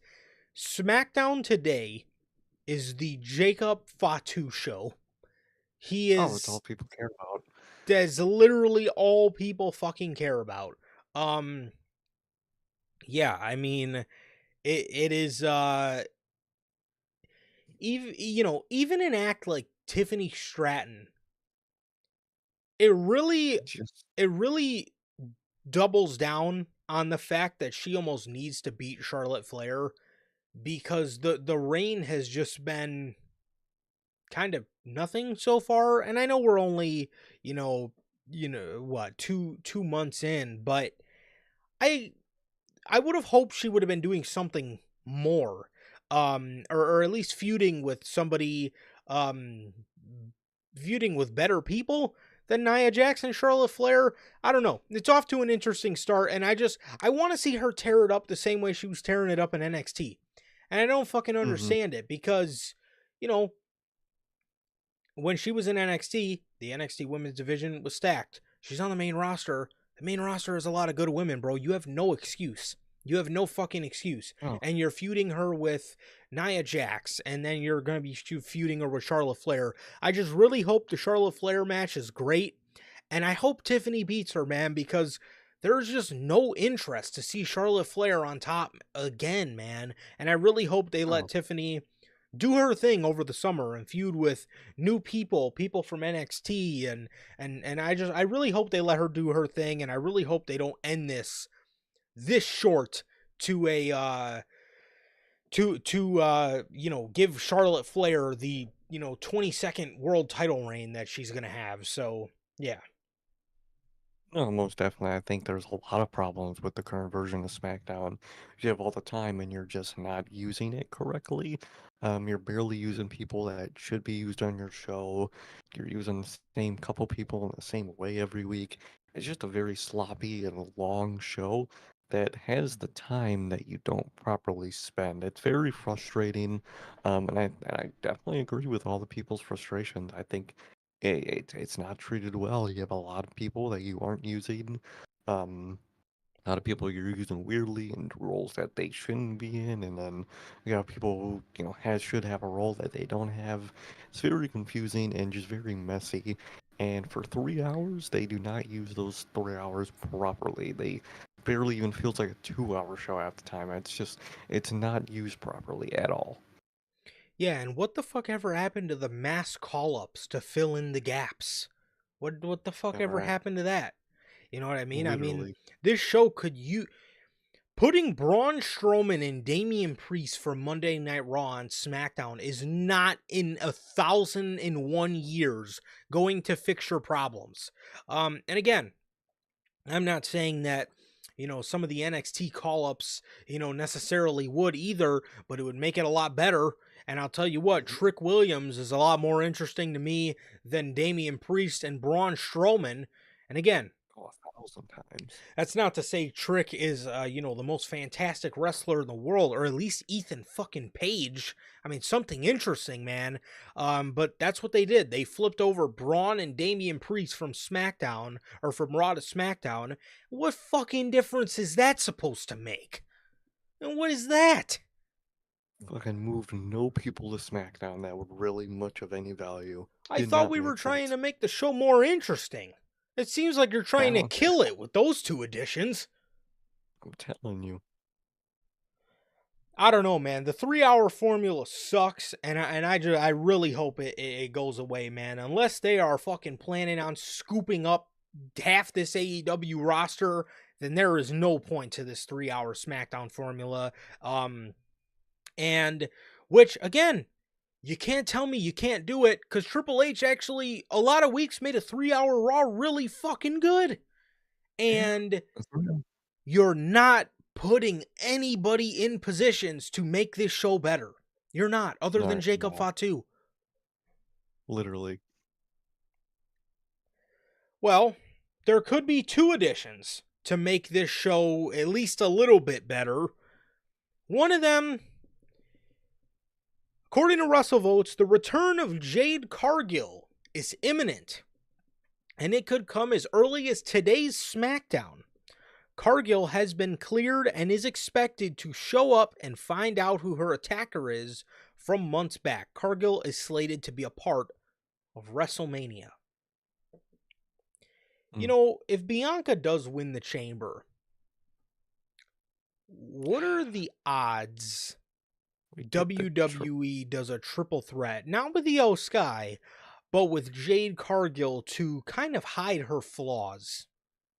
I could 100% see that happen. If it's Bianca, then we're getting the triple threat. If I'm being honest, because I think at this point I really do think she is going to be the attacker. So I have no clue, but she's clear now. Whether she was cleared the whole time or she wasn't, I don't think any of the news sites actually know Yeah. overall. But she can be back now, and we'll see how it goes. She might show up tonight. She might show up Chamber right after Chamber. We don't know, but she's gonna be back, and if Bianca does win, I could 100% see that triple threat.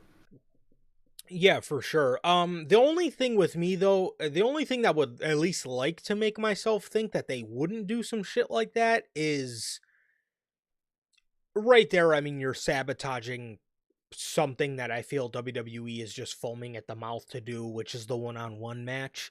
So I Yeah, would like to think they would not jeopardize that, but you never fucking know, man. You really, truly never know.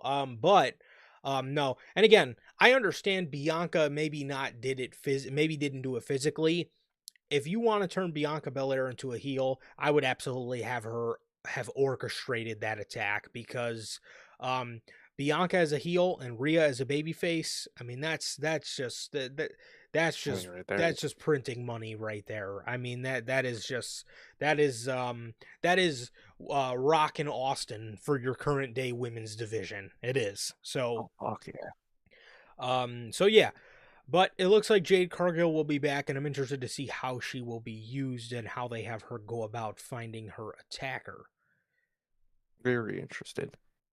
Speaking of somebody who also will be back, per PWInsider.com, Randy Orton is expected to be back in the mix by March. Current plans call for Randy Orton to be back on WWE programming in time for the company's European tour prior to WrestleMania. Orton versus Owens at WrestleMania seems at WrestleMania seems likely. Very interesting. I think it really goes to show that Sammy might miss Mania due to what happens tomorrow night with his match with KO. I really, if that Orton stuff is very true and he is going to be back and he is going to be facing KO, looks like Sammy might be out of the picture for WrestleMania, which we discussed back on Monday. We think might be the best way to do it. Yes, either that or if they have space for it, I could see a cross match. But Maybe they could. if you don't have space for it, it honestly would not hurt to keep him off of WrestleMania. It Mm-hmm. wouldn't. It wouldn't because again, so to recap our idea from Monday, we had this long discussion on Monday. We talked about the idea of Sami Zayn missing WrestleMania to tell a greater story. Because again, I've seen a lot of people saying, they want Owens and Zayn at Mania. I don't want Owens and Zayn at Mania. I want Owens and Zayn at Mania next year. Because what I would do is I would have Owens incapacitate Sami Zayn, beat the shit out of him so bad to a within an inch of his life to a pulp. And Owens would then go on, get Orton at WrestleMania, and I would have Owens go on. I would have Owens win Money in the Bank. I would have him beat Jey Uso for the World Heavyweight Championship. Then as we go on into, as we go on into next year, Sami Zayn wins the Royal Rumble, which coincidentally happens to be in Saudi Arabia. Sami Zayn and Kevin Owens for the World Heavyweight Championship. WrestleMania 42, Sami Zayn gets his first World Championship. Owens deserves a World Championship, so you would give him his World Championship run for the first time. And at that point, it would have been, at that stage, it would be, if he wins a world title this year, it'll be about 8 years since he won a world championship. And Sammy gets his first world championship ever after 11 years on the main roster. Be a great story. So that was the recap. Or the idea, the recap of the idea that we gave. But I think Orton and Owens sounds great for WrestleMania. They have the built-in story. And I think it would be a great match. Again, they have a story of being, they were friends trying to gang up on Logan Paul at last year's WrestleMania. And Orton and Owens this year at WrestleMania, I think would be good stuff. I think so. Yes, and you could do Sammy versus Cross. That would be another great option. My concern, all I'm saying is if they don't have space for it, it would be okay to leave him off of the Mania card. Yeah. Depending on how much, because there's a lot of championships and there's a lot of things that you got to get on WrestleMania, and unfortunately there's going to be things that they do have to leave off. And Owens or Cross and Sammy, I don't think would hurt that much. So No, most definitely. So yeah, that is the news, and it looks like Orton should be back in the mix by March. I honestly could see Orton coming back. I could see Orton coming back as soon as the SmackDown after Elimination Chamber, or even tomorrow night at Elimination Chamber. So Wouldn't be shocked, most definitely.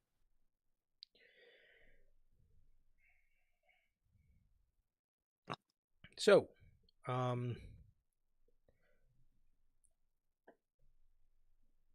just talk about Randy Orton. Speaking of some more legends from his era, the Hardy Boys. Internally, there is buzz within WWE that the Hardy Boys' appearance on NXT is just the beginning. Creative sources in the company are optimistic that Matt and Jeff Hardy will have a main roster program sometime this spring/summer. I think this is a great way to ease Jeff back into the WWE world. I think this is a great way to do that. Because again, I know Jeff wants one last run, but he hasn't necessarily given you every reason in the book to trust him. So this is a great way to ease the trust back, because WWE wants to give Jeff that last run. Everybody wants to see Jeff have that last run. Whether, I don't necessarily see him having a last run as a world champion, but just a last run in general. Just a last run where he's able to just do some things that he wants to do and check some bucket list items off. I could see, I could, everybody wants it. Everybody wants that for Jeff. But is Jeff going to be able to sustain that is the question. I think this is a great way to ease him into that, man. And obviously I would love to see more. And if he proves that he's trustworthy, then let's bring him on to do some main roster stuff. I think this is a great way to go about it for an absolute legend. So it is a good way, and I think this is a way that works out for everybody. Most definitely. I think, like you said, it's a good way to ease Jeff back into the company, and you don't want to just boom back on the main roster, all big this, big that, because it's gonna have expectations that I don't think are gonna be able to be met overall. I think this is the best way to do it. You slowly ease them back, and once they do come back to the main roster, you got some stuff you could do. Do a couple singles with Jeff. You could do, obviously the whole tag thing. You could do a lot in his last run, man, and I think it is gonna go well. But I think it is best to slowly ease into it, like the plan is. For sure, man. So, according to Fightful Select, Carmella's contract with WWE has expired recently, with WWE letting her contract expire rather than adding on injury time for her maternity leave.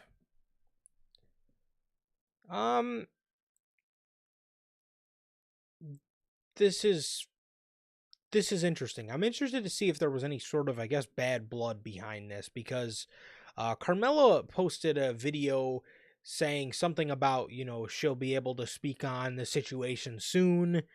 I don't know if that's good or bad. Obviously, I'm assuming we'll hear soon. I can appreciate that WWE didn't add time onto her contract. So that's good.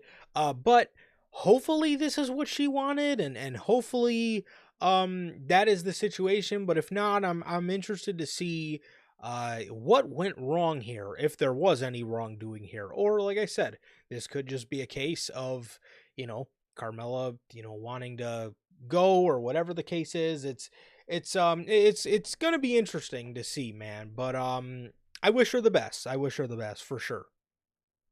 Really, I wish her the best. To me, this more screams of TKO being cheap than anything. Instead of paying someone for maternity leave, they just don't pay someone at all and just let them go. That's more what I see with this is classic TKO just taking the cheap route. And I think that's what this is, man. I don't know if they saw much value in Carmella overall. Um, so I think they just wanted to, go with the cheap option and just for them save the money, quote unquote. And I think that's the main explanation. But I wish the best for Carmella, whatever she may do, and wish nothing but the best. Well, I would assume they paid her on maternity leave. Well, they were paying her there, but from what I got with that story is she was still going to be on maternity leave, and I'm pretty sure they got tired of paying someone on maternity leave. Oh, I get you. Oh, you're talking about they Yeah, didn't want to pay her while continue she was paying. on leave. They didn't want to pay her past her expiry. I get what you're saying. Yeah, I could see Yeah. that. I could see that. That, mm, So, Stephanie McMahon. Per WrestleVotes on the backstage pass, Stephanie McMahon will launch a WWE branded podcast sometime this mm, spring. The podcast is in the works, and McMahon will be sharing lifelong stories and memories from her time in the business for the first time. mm. See, I wonder if this goes along with any of the rumors of Stephanie being back with the company. She just doesn't have an official role yet. I guess this is a way of easing her back into everything. Yes, I could very, very well see. I could very well see that. I could very well see that being the case. I mean, it should be interesting to see what she has to say. I mean, she's literally been in the business her whole entire life. Yeah, So I mean, I'm sure some of the stories will be interesting, and I'm interested for, I guess, the people who are going to be listening to it. So hopefully, it is a good listen. I hope so. And speaking of Stephanie, her dad, Yeah. Vincent McMahon. There has been a lot of rumors along the past couple days of Vince starting his own promotion and him talking to cameramen and him doing something that is going to be backed by Fox. And there was a bunch of rumors going around. The Wrestling Observer recently talked about this story and stating that Vince McMahon is not starting his own professional wrestling promotion. They go on to say he is not starting a wrestling promotion. I can tell you that. He's starting an entertainment company. There was stuff floating around yesterday of him starting a wrestling company, and those close to him say no, that is not happening. There are a lot of people that are interested in seeing Vince McMahon starting his own wrestling promotion. I don't know why. Um, I It mean, is. yeah, I mean, I can tell you it would be interested to it would be interesting to see what he would do in terms of production. I mean we already know. It would be interesting to see who he gets, what he gets, and it would be interesting to see if he would want to go after WWE for any of the IP, because a lot of the stuff he created. So that would be very interesting to see if he would at least try that. But in terms of him starting his own wrestling promotion, I have no interest in it. And again, with all the just WWE, the company WWE owning the company, I guess, of TKO owning all that IP and owning most of everything that Vince created, for his age, I really don't think that's a battle worth fighting. I mean, if Vince McMahon was 30 years old, then I mean, sure, you could sit here and fight for the rights to WrestleMania because that's your name, that's your IP, you created that. sure you can do that, but I mean, bro, you are, I mean, we all know, bro, he's up there. Mhm. I don't think that's a fight worth fighting whatsoever. And I don't really have any interest in seeing Vince McMahon starting his own wrestling promotion. In terms of him starting his own entertainment company, I could absolutely see that. Um, Being that Vince is a guy who, he's a workhorse, right? That's all he does. That's what his whole life has been: is work, work, work, work, work. So I mean, I could see him, maybe getting tired of sitting at home or something. I just don't know how many people would show interest in work that he does. So it is what it is. Personally, I don't have any care to see it, but for the people that do care to see it, I mean, he could be starting it soon, man. So I don't know. Exactly. Could be starting it. I don't know. I remember hearing the news about that media company. I think we covered it sometime last year. It's just like a general media company he wants to start. I remember reading the news to that. I think it was in the news for us at one point, but I definitely see that happening. I could just see him not wanting to leave the entertainment space. But overall, I don't think a wrestling company would work out for him. Who would join it?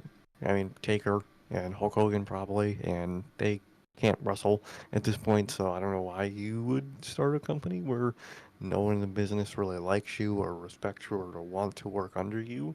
That's kind of what WWE's whole change has been, is not working under Vince McMahon anymore, and that's the appeal. So I don't think it would work out in the slightest for McMahon.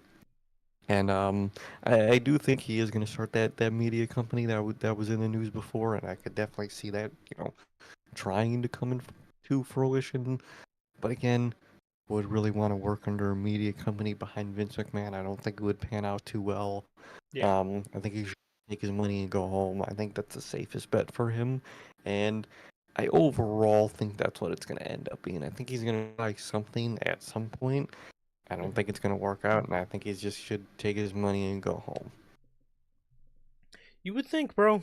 You would think, but I don't know. We all know how Vince is. We all know how Yeah. he is. He's got to have his hands in. He's got to have his hands in some pot.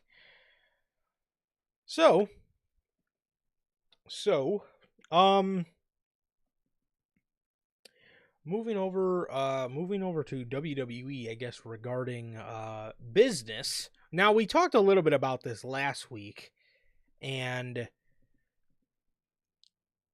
there was a report put out by Bill Bahidi where he states, Bill Bahidi of the Wrestling Informer podcast reports that WrestleMania 41 ticket sales have slowed down after Jey Uso won the Royal Rumble. It looks like fans do not wish to pay thousands of dollars just to watch Jey Uso versus Gunther in the main event. Not even one night of WrestleMania has been sold out yet.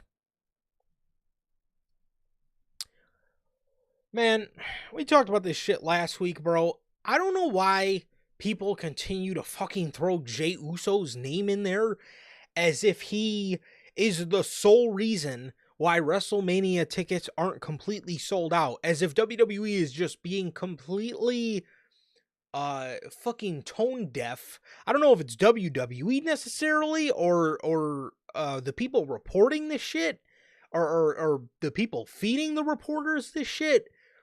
Jey Uso has absolutely nothing to fucking do with the fact that your WrestleMania tickets are $900 a night for a nosebleed. No, exactly. It has nothing to do with Jay. And by that logic, you might as well throw The Rock in there. The Rock can't move nothing because you're hitting The Rock for Mania, and he's involved in Mania in general, and ticket sales aren't moving anymore. And it's not because of anything on TV. It's the price. They're too damn expensive. Families cannot go to any of your shows, let alone WrestleMania. So it's a money thing. It's it's a very Vince McMahon way of finger pointing. Oh, Yeah. we'll put Jinder Mahal against Roman Reigns to get Roman Reigns cheered because the people hate Jinder. Oh, will they boo both of them? Well, it's Jinder's fault. No, it's not fucking Jinder's fault. People don't like either of these fucking guys. Like, it's just a, Mitch, it's just, It's completely ridiculous, man. And again, I don't know, again, if it's the informers or if it's the people informing the informers. I don't know. I don't know who this is, but again, the finger pointing at Jey Uso being the reason why Mania tickets aren't being moved. Well, if we're gonna blame Jey Uso, surely we have to blame the other Royal Rumble winner, right? Because who the fuck wants to see Charlotte Flair get another world title match at WrestleMania? Literally. And again, like Sir K said, if we're gonna blame Jey Uso, we have to blame The Rock, right? Because now he's involved, and we gotta blame John Cena, and we gotta blame CM Punk and Drew McIntyre and fucking Becky Lynch and And all Michael these Cole and people, Pat everybody. McAfee. We got to blame them. Nobody's moving tickets. I mean, what? Really? I don't know. That's a cheap ass way of completely neglecting the fact that your WrestleMania tickets are Super Bowl tickets now. And I don't know. I guess you just care about having celebrities in the stands now. I guess. Mm-hmm. So weak ass mindset by WWE in my honest opinion, and yeah, that is just completely, I mean, what is that? So yeah, so that is the news on, I guess, yeah, more finger pointing at poor Jey Uso. And again, this is coming from somebody who wouldn't have had Jey Uso win the Royal Rumble. That's the God, best part no. about all this. I would not have had Literally. him win the Royal Rumble. And again, I can legitimately sit here and tell you guys this has nothing to do with Jey Uso, because their story so Literally. far has actually been pretty good. Yeah. It's been pretty good, man, and the whole Cody situation is kind of making up for, what could have been with Punk and Gunther there. So I don't know what it's not Jay. It's the price. This is what happens when you get too in over your head and you say we're hot. WWE's hot. Okay, so we're like the NFL now. No, you're not. You're never going to be like the No, NFL. The NFL is a fucking. exactly. The NFL is a juggernaut of all juggernauts in media. I mean, come on, bro. Wrestling, wrestling has a ceiling, and you got to embrace that ceiling, not fucking Yes, try to play to it. do everything exactly. You're not going to break it because you're not. I hate to break it to you. You're not breaking that ceiling.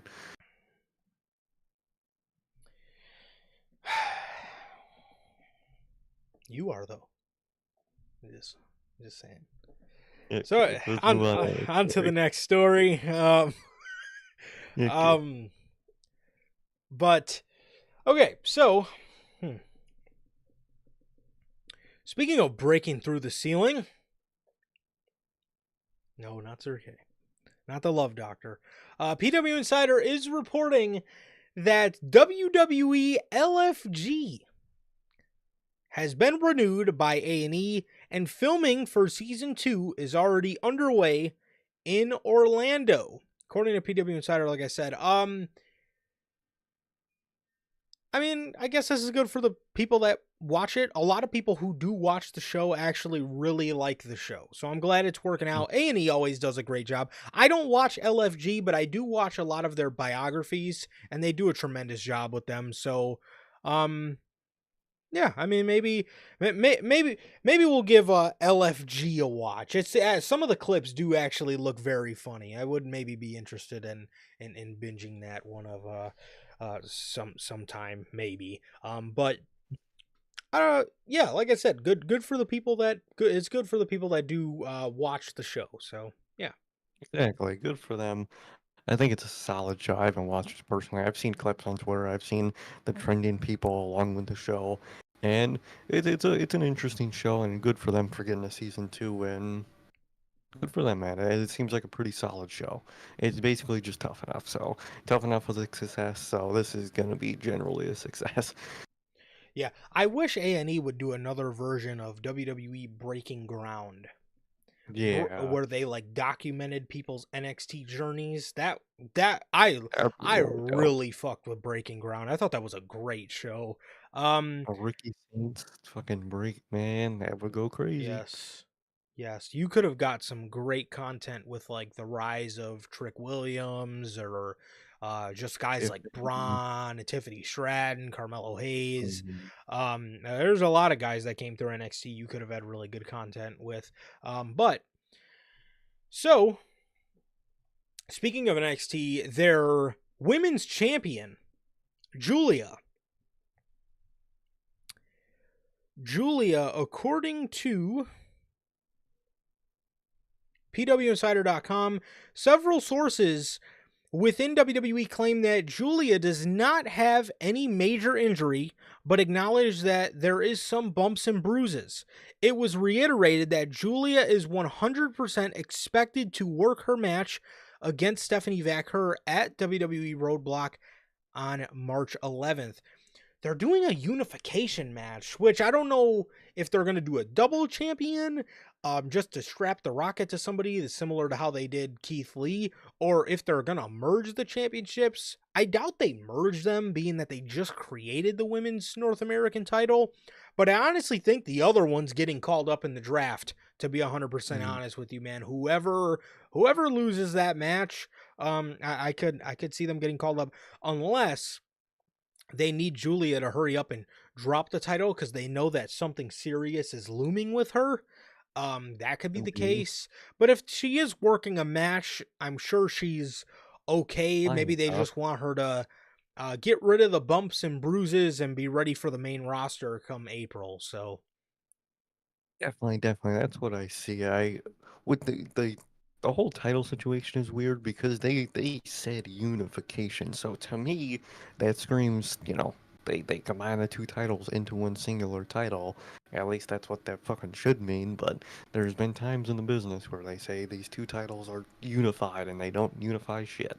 So I wouldn't be shocked if they aren't unified, even though they say they're going to be unified. But overall, with especially with the news of Julia being banged up, I could overall see Julia losing, and she's the one that's gonna be called up, but they let her heal up before the call up. That's overall my prediction for the situation. But either way, it's very interesting to see, how all this is gonna go. definitely. And yes, I wish her the best and hope she recovers from her bumps and bruises as well. Speaking I of hope so. more NXT, they're tag team champions. Their tag team champions, Nathan Frazier and Axiom, Fraxium. WrestleVotes is reporting the NXT tag team champions, Nathan Frazier and Axiom, are together known as Fraxium, are expected to move to the main roster after WrestleMania 41. How you Hmm. feeling about this? What do you think about this for the tag team division? Where would you put them? And are you excited for this? I am very excited. I think that's the good move. I think it's the good move to keep them together as a tag team going up to the main roster. And I think it's going to be a good move for whatever tag division they go into, whether it's Raw or SmackDown. I would think it's tough because they don't, like, at the end of the day, Triple H doesn't really use either tag team division overall, so it's hard to set a place when both aren't really used very well. I might be leaning more for Raw, overall, because I think from what I can think of their tag team division, they might need more babyface tag teams on Raw. They kind of have, Motor City Machine Guns and them over there on SmackDown, so I overall think SmackDown will be fine with a tag team, so maybe I would put them on Raw. But at the end of the day, both tag team divisions aren't very used properly overall, so. I don't really fucking know. Usually, when a division's used really good, you could always slot someone somewhere, but they don't seem much of either division. So I would overall say probably Raw, but I'm not too sure with the where they go. But no matter what, the fact that they're being called up as a tag team is really the all that matters, and that's the real good decision in there. But what about you? What do you think of this, and where would you put them on the main roster? I think this is great. When they started running that Fraxium is fine storyline, I thought they were going to break them up and try to see what they could do as a singles, which maybe down the line they could do some good stuff as a singles, but as of now, to break them up, and a lot of they are widely regarded as the best tag team in WWE. And whether that's true or not, I don't watch NXT, but I am familiar enough with their work to say that they're really fucking good. And Mhm. I would love to see them on the main roster, and I'm happy that we're getting to see these guys on the main roster together because I think that, like I said, I think their value is as a tag team, and I think to break them up would have been absolutely ridiculous. The main roster can use tag teams, and they should, in my opinion, go to, I would probably say Raw, just because Mhm. SmackDown does have tag teams, and if you're talking name value, they have Motor City Machine Guns, they have DIY, and they have Street Profits, which are three decently, legit names on the division. Again, nobody's really booked decent, but in terms of just Enough name to make value, candy. exactly. When you talk about Monday Night Raw, bro, you literally just have the War Raiders. There is not another team on that fucking brand. You could tell they're maybe slowly but surely trying for something with the Creed brothers. Whether they actually go through with it this time or not, I don't know. Um, but you in terms of like actual legit name value, dude, you literally just have the War Raiders that are doing so. You have the New Day, but they're not doing anything. Um, at least in terms of the title picture. Um, so I think adding Fraxium to that brand would be great. And Fraxium versus the War Raiders, sign me the fuck up. Um, I'm telling you. I think that would be tremendous. And I would overall say Monday Night Raw, man. I mean, unless you do some sort of shakeup or something and get one of these guys moved, get a heel tag team moved over to Monday Night Raw. That could be the case as well.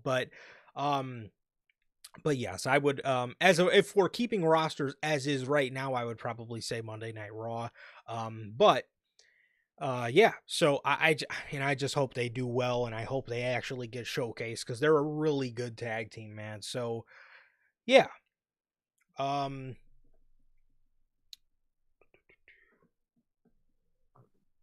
so jumping over to some WWE game news.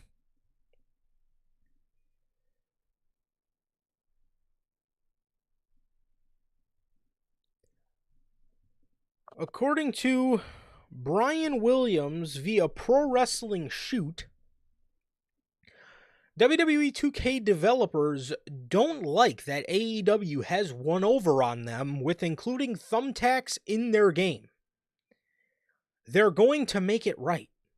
He goes on to say the thumbtacks.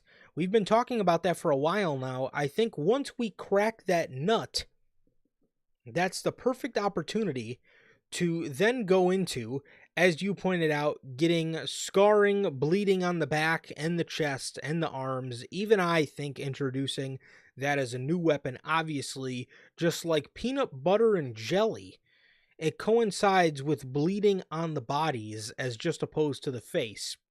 So, it is something that we are hoping to eventually get sooner rather than later.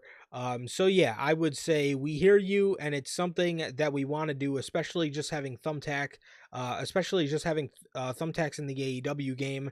I know I worked on it, but it sticks in my craw that Dude, the who A that the A the that the fuck, A dude? that the AEW game has won has won over on us when it comes to the thumbtacks. I don't like that.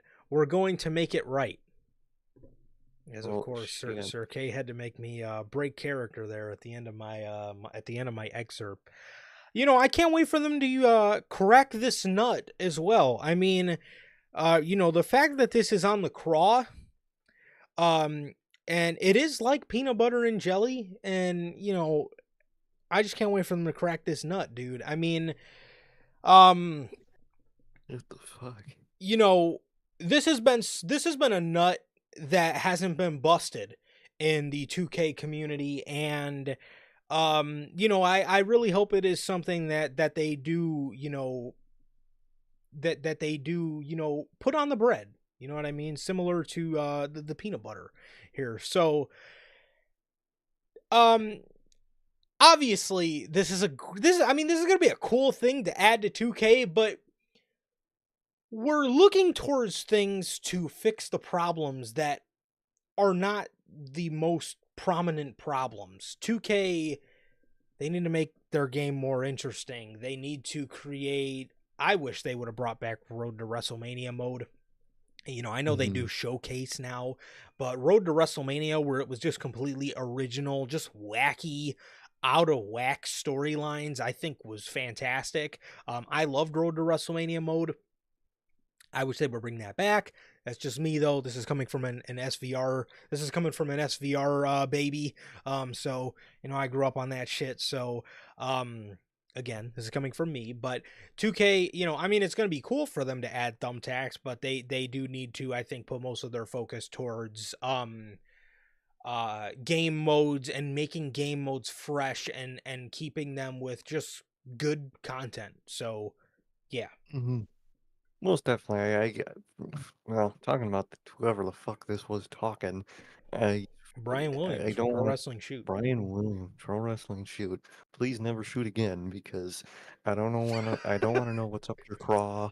I don't want to know about the nut you're cracking or your peanut butter and jelly. This man's into some weird stuff. But if we're talking back to 2K. Um, I get it's a good thing they want to add those elements, but like you said, there's much bigger fish to fry here. I mean, you got that stupid ass My Faction mode that you spend a lot What of is time on. okay? Let me stop you right there. Why the fuck do we not have Road to WrestleMania mode, but we have My Fucking Faction? Are you where serious? where you buy cards of people to make a faction that like what bro, What? this isn't football, this isn't NWA, this isn't NBA. I hope it's not This NWA. Yeah, I hope not. But it doesn't that game mode does not make sense for wrestling. I don't care. And if you're gonna do that game mode, why would you not do my roster and you make a roster of a show instead of a fact? But that's me. But I don't touch that mode. Or my career looks very to me bad this year if I'm being honest with the whole talon bullshit and everything's gonna cost 30,000 VC to have a fucking CM Punk arm wrap and shit. It's good that they're adding a lot of match types and all that stuff. That's always really good, and that's something they needed to add. But they're adding so much extra bullshit that you're never gonna touch and you're never gonna do. I think they're frying the wrong fish over here.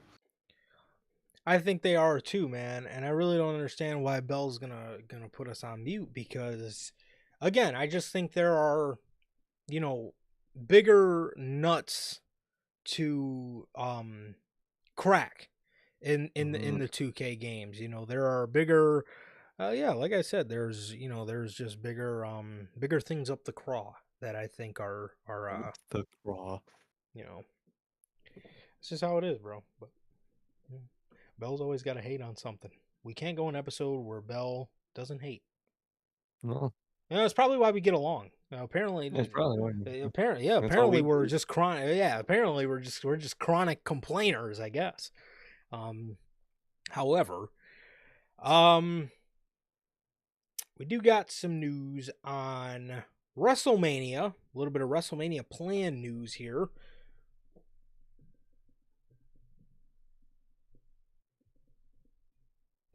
Oh, good lord! I just I clicked it and then I lost it. Okay, all right, here we are. So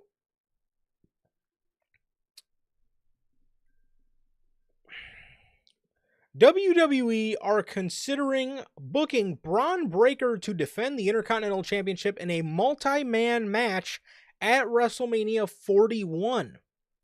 This is according to WrestleVotes on the Backstage Pass.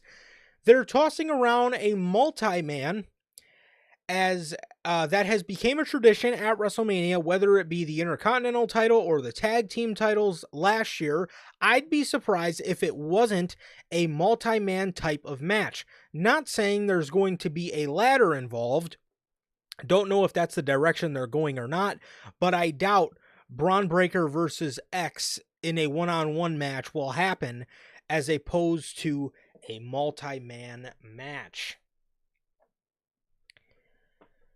How do you feel about a multi-man match? What would you do if we're talking a multi-man match? And how do you feel about that? Would you do it in a ladder match, or would you do it as just a regular multi-man circus for WrestleMania? So what would you do? I think ladder might make more sense for a multi-man.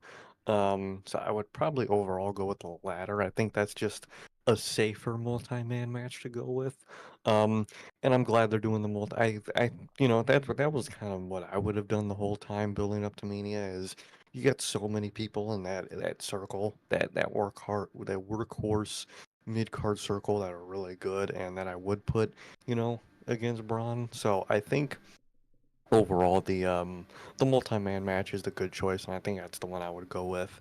And I think I would do in a ladder. And there's a lot of interesting people you could put there. I think Penta's a big one you could put in there. I would say AJ Styles, but he's kind of looks to be facing Logan Paul. So there's that. I mean, unless you want to put Logan Paul in there, which either way, Logan Paul's gonna fucking rear his ugly head into something, and it's gonna be some lame part about Mania. So there's that problem, but there's a lot of people in that Raw circle that you could put in there that I think would do really good in that. So I'm glad it looks to be a multi-man match because that's definitely what I would have went with anyway, man. But what about you? You know, this could be the best case scenario to put Logan Paul in something that's going to minimize Just complaints. yeah, I Because think it, that might be best. yeah, because if you put, let's say you put him in a ladder match, right? You're putting him in a ladder match with Braun Breaker, you're putting him in a ladder match with Pentagon, AJ Styles, Logan Paul, all those guys in there. It's going to lessen the blow of wasting somebody's Mania match on just a single Logan Paul one-on-one match. And Mhm. and I think that the multi-man ladder match would work. I mean, you could have Braun, Sheamus, Penta, Kaiser, AJ, Logan Paul, right? That's 6. And Yeah, I don't think I'm forgetting anybody. That sounds like a good match. And your IC title scene and your mid card scene is very, it's got a lot of guys in it. It's very stacked right now. So I think it would work. I think it would work, and I think it would work for a Mania situation, and putting everybody putting everybody in that, I think, would make it a lot, like I said, make it a lot better for just the simple fact of not wasting somebody on having to face Logan Paul at WrestleMania. But it would also be a nice way to include your division and showcase how strong your IC mid card division is right now. So I like it. definitely I like it a lot. So the most recent piece of news we've actually gotten today, per the West Australian, Perth is set to become the home of major TKO events in Australia, including WWE Raw, SmackDown, and a currently unannounced premium live event set to come to the city, as well as 2 UFC events. WWE's 3 events are expected to be held later in 2025, with the RAC Arena as the host venue. The RAC Arena, I have done a little bit of research. It does hold 15,500 people.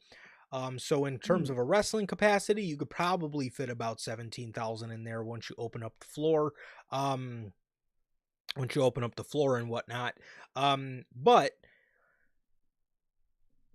it looks like WWE Perth is getting another another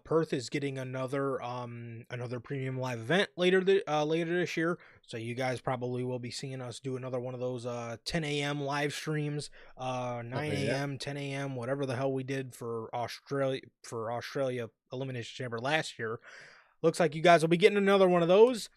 And it looks like you guys actually might be getting a ultra early unscripted if they end up doing the Raw from there Yeah. as well, man. So it's going to be interesting, and I'm excited for them to go back there. And the poor people in Perth are going to have to sit through a 3 hour. Actually, it might not be 3 hours at that point, so they might not be so sorry after all.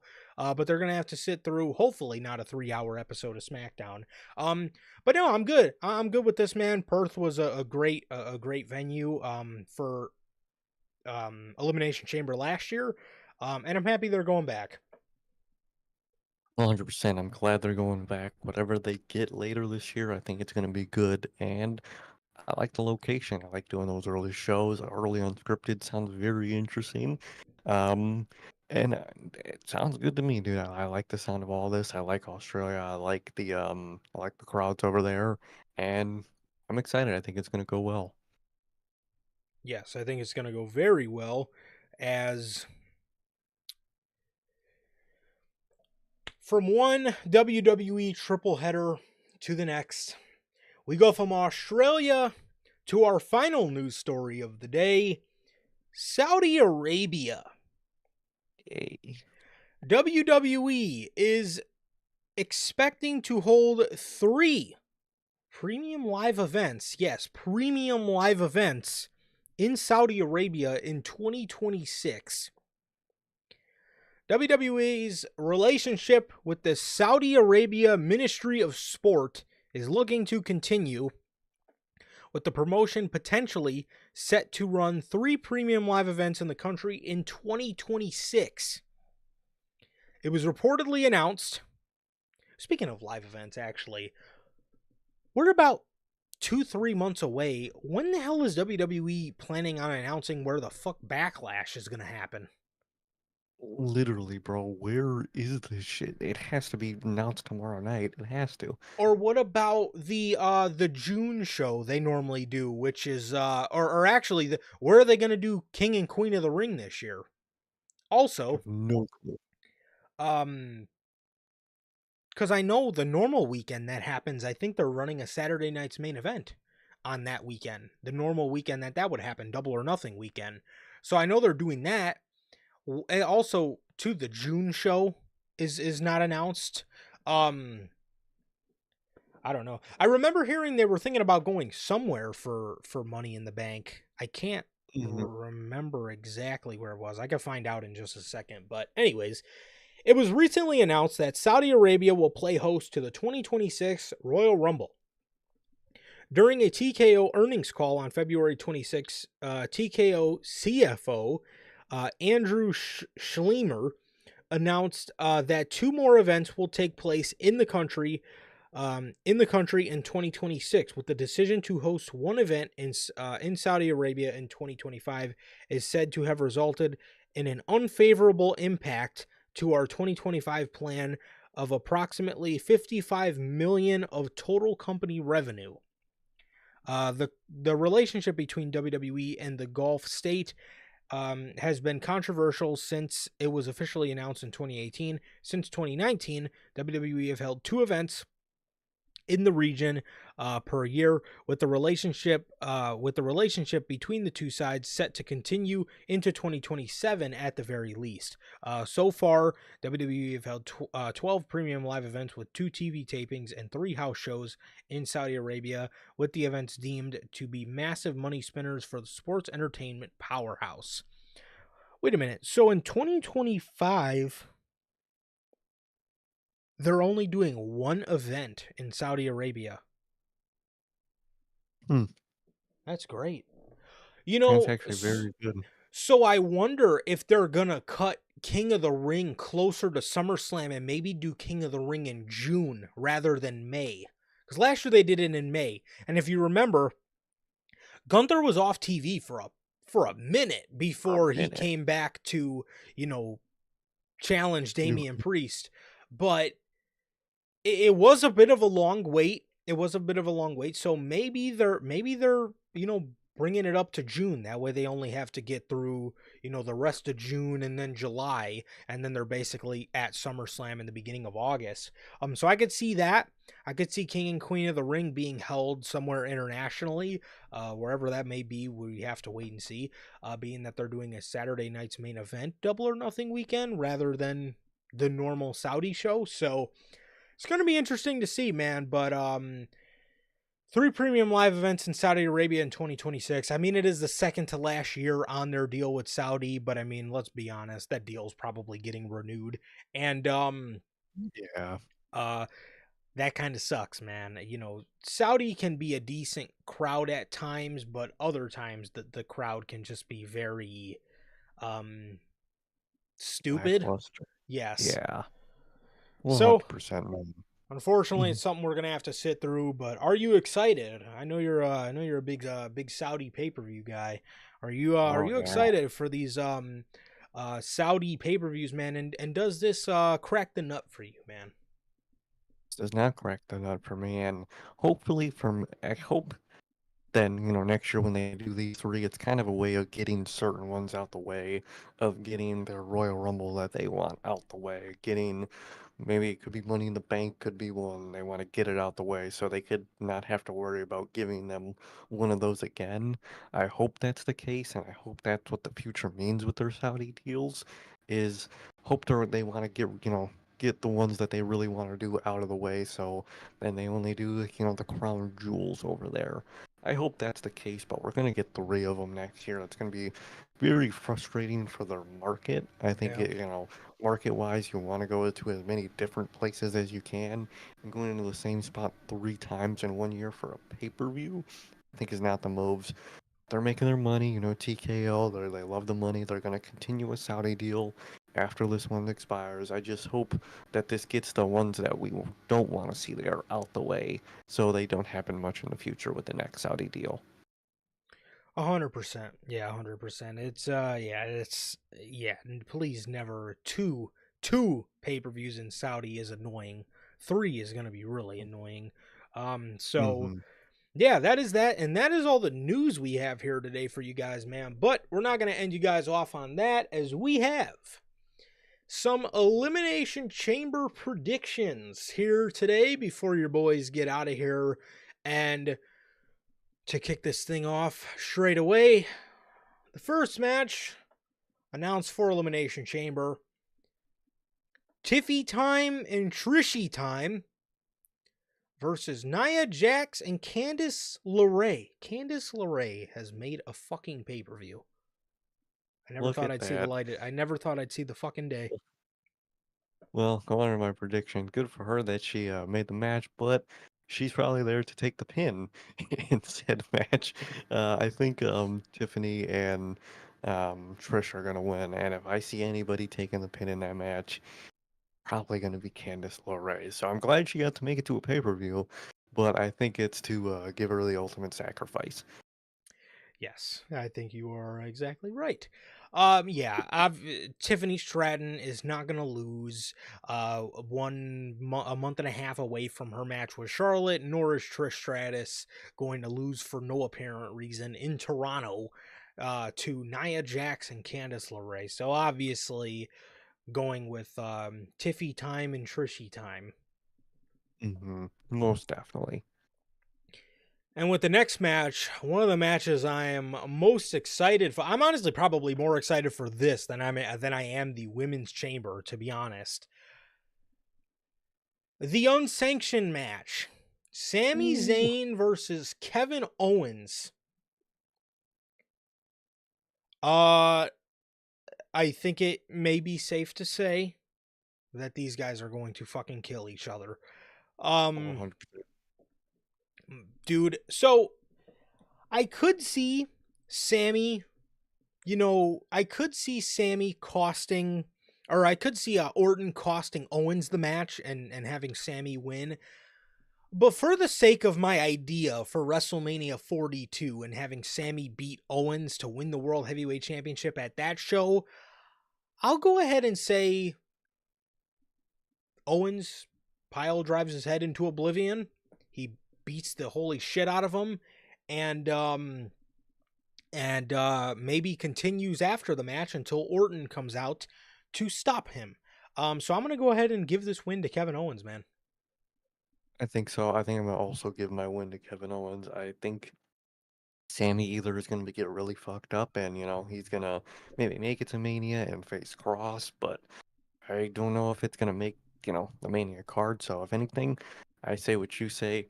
Have KO win, have him just decimate, murder Sami Zayn, and I think it leads to him being off of WrestleMania. I think that's the best way to go about it with this. And I think it's going to be some variation of that no matter what. No matter what, I do think KO is going to get the one over in this. I think so, especially if he's going into a Mania match against Orton. I think it's best for Orton's him to get the probably going win. to win that. He just did a whole feud with Cody Rhodes where he did nothing but put Cody Rhodes over.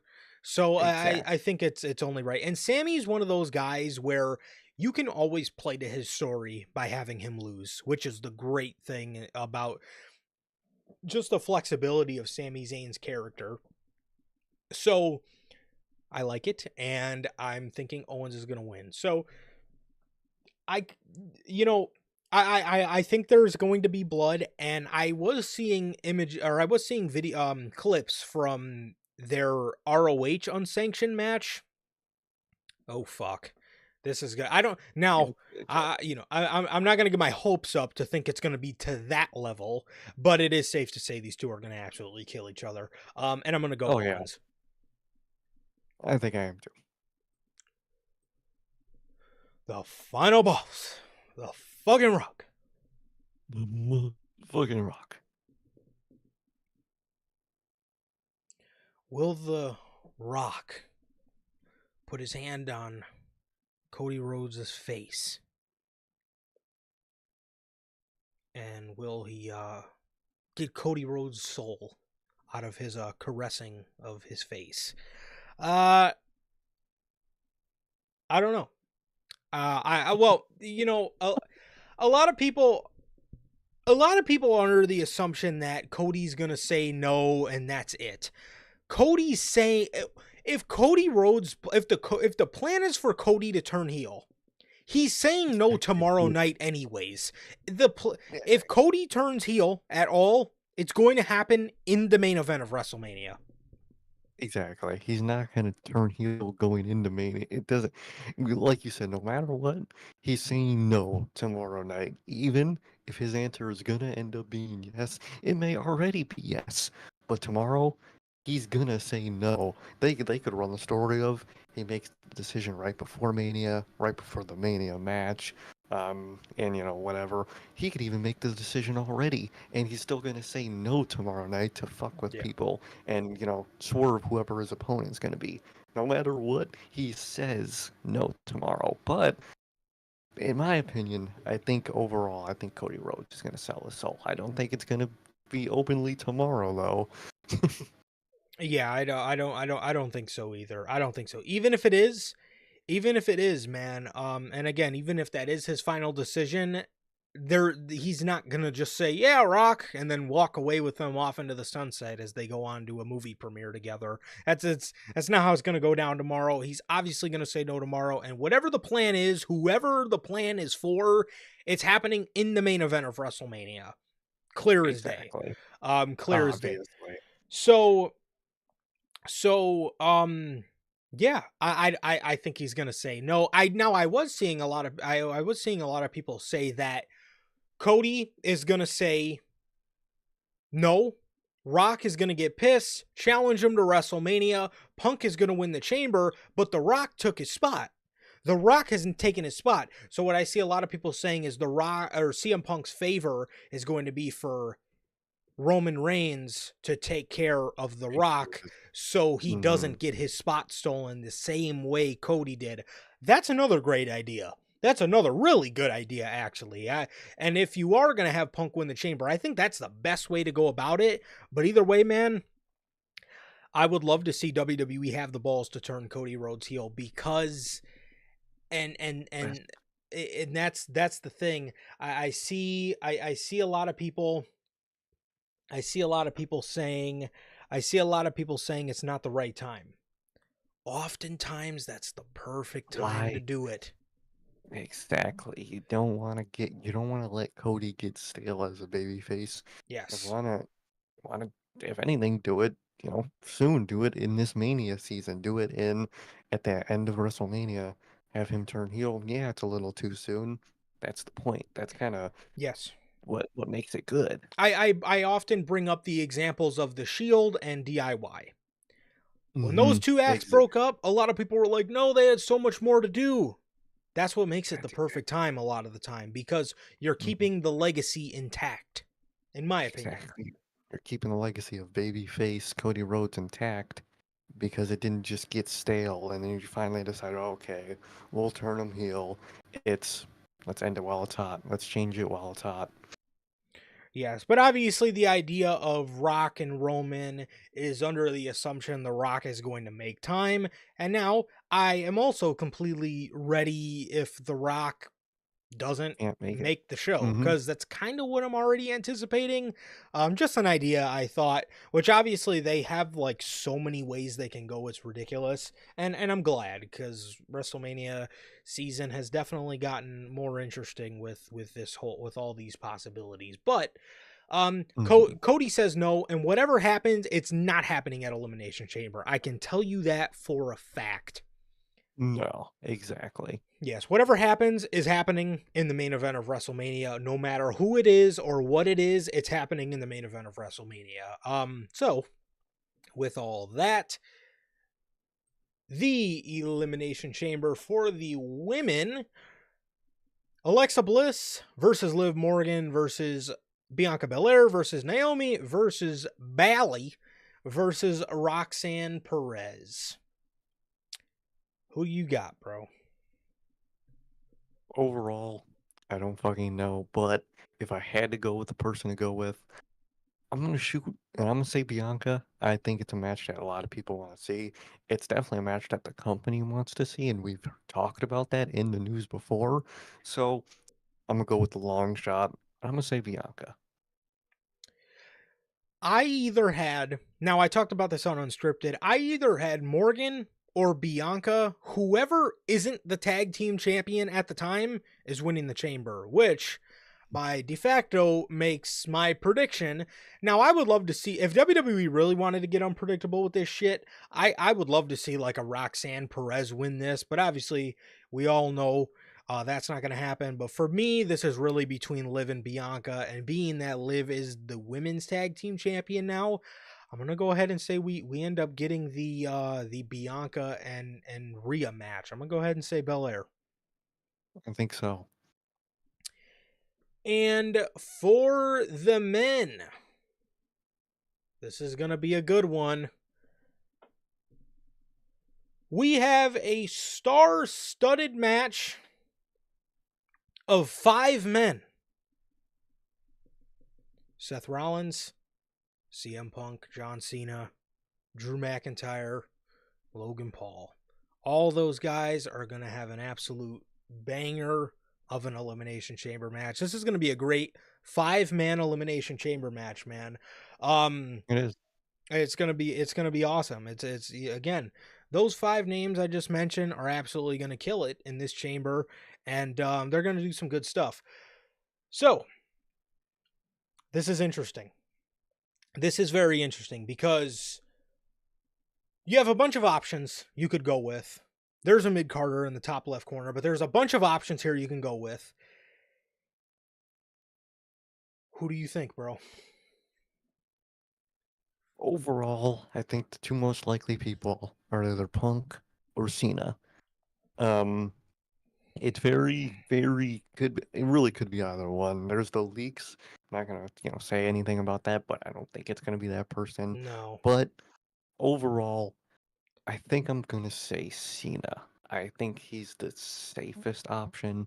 I would say you have a lot more matches that aren't, Cody with Punk than you do, matches that aren't Cody than you have with Cena.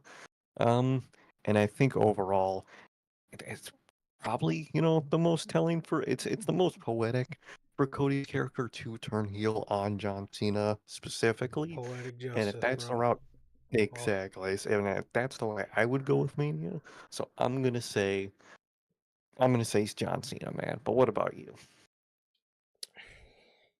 I'm not gonna say who. I don't believe the leak. I don't believe the No, I, leak at all. I'll say that I think that's just no way. way to make both of your title matches completely random. No, not random, but way to make both of your title matches at WrestleMania something that people didn't want to see for Mania. People might want to see it, not for Mania. And in that case, it's something I absolutely want to see, and I've been on record saying I want it to happen and culminate. Not right now. I'm thinking the last two are Cena and Punk. I am thinking Damian Priest eliminates Drew McIntyre, and I think we're getting the match. Unfortunately, I think we're getting the match. They love Damian Priest too much to. I think we're getting this fucking lick the fucking floor WrestleMania match. I think the last two are going to be Cena and Punk. And I'm going to go ahead and say that I'm going to go ahead and give it to Cena, because that doesn't completely rule out Punk because of the favor. I'll go ahead and say John Cena. I will go ahead and say John Cena wins this, and I think the last two are him and CM Punk, and I'm going to predict Cena to take it, but Punk is a close second. Mm-hmm. And after all this, the one thing I do for certain know, tomorrow night's going to be a very interesting review. It's going to be a very interesting review, man. And with all that, those are your Elimination Chamber predictions for tomorrow night. And we will be live here tomorrow night. The stream is up on the podcast right now, so the chat is open for you guys. So while you guys are watching the show, as always, if you guys want to chat there, talk about the show, do what you got to do, be my guest. I would love to see what you guys think. And I hope to see you all here tomorrow night for the Elimination Chamber. This review is going to be one of the most talk-worthy, one of the most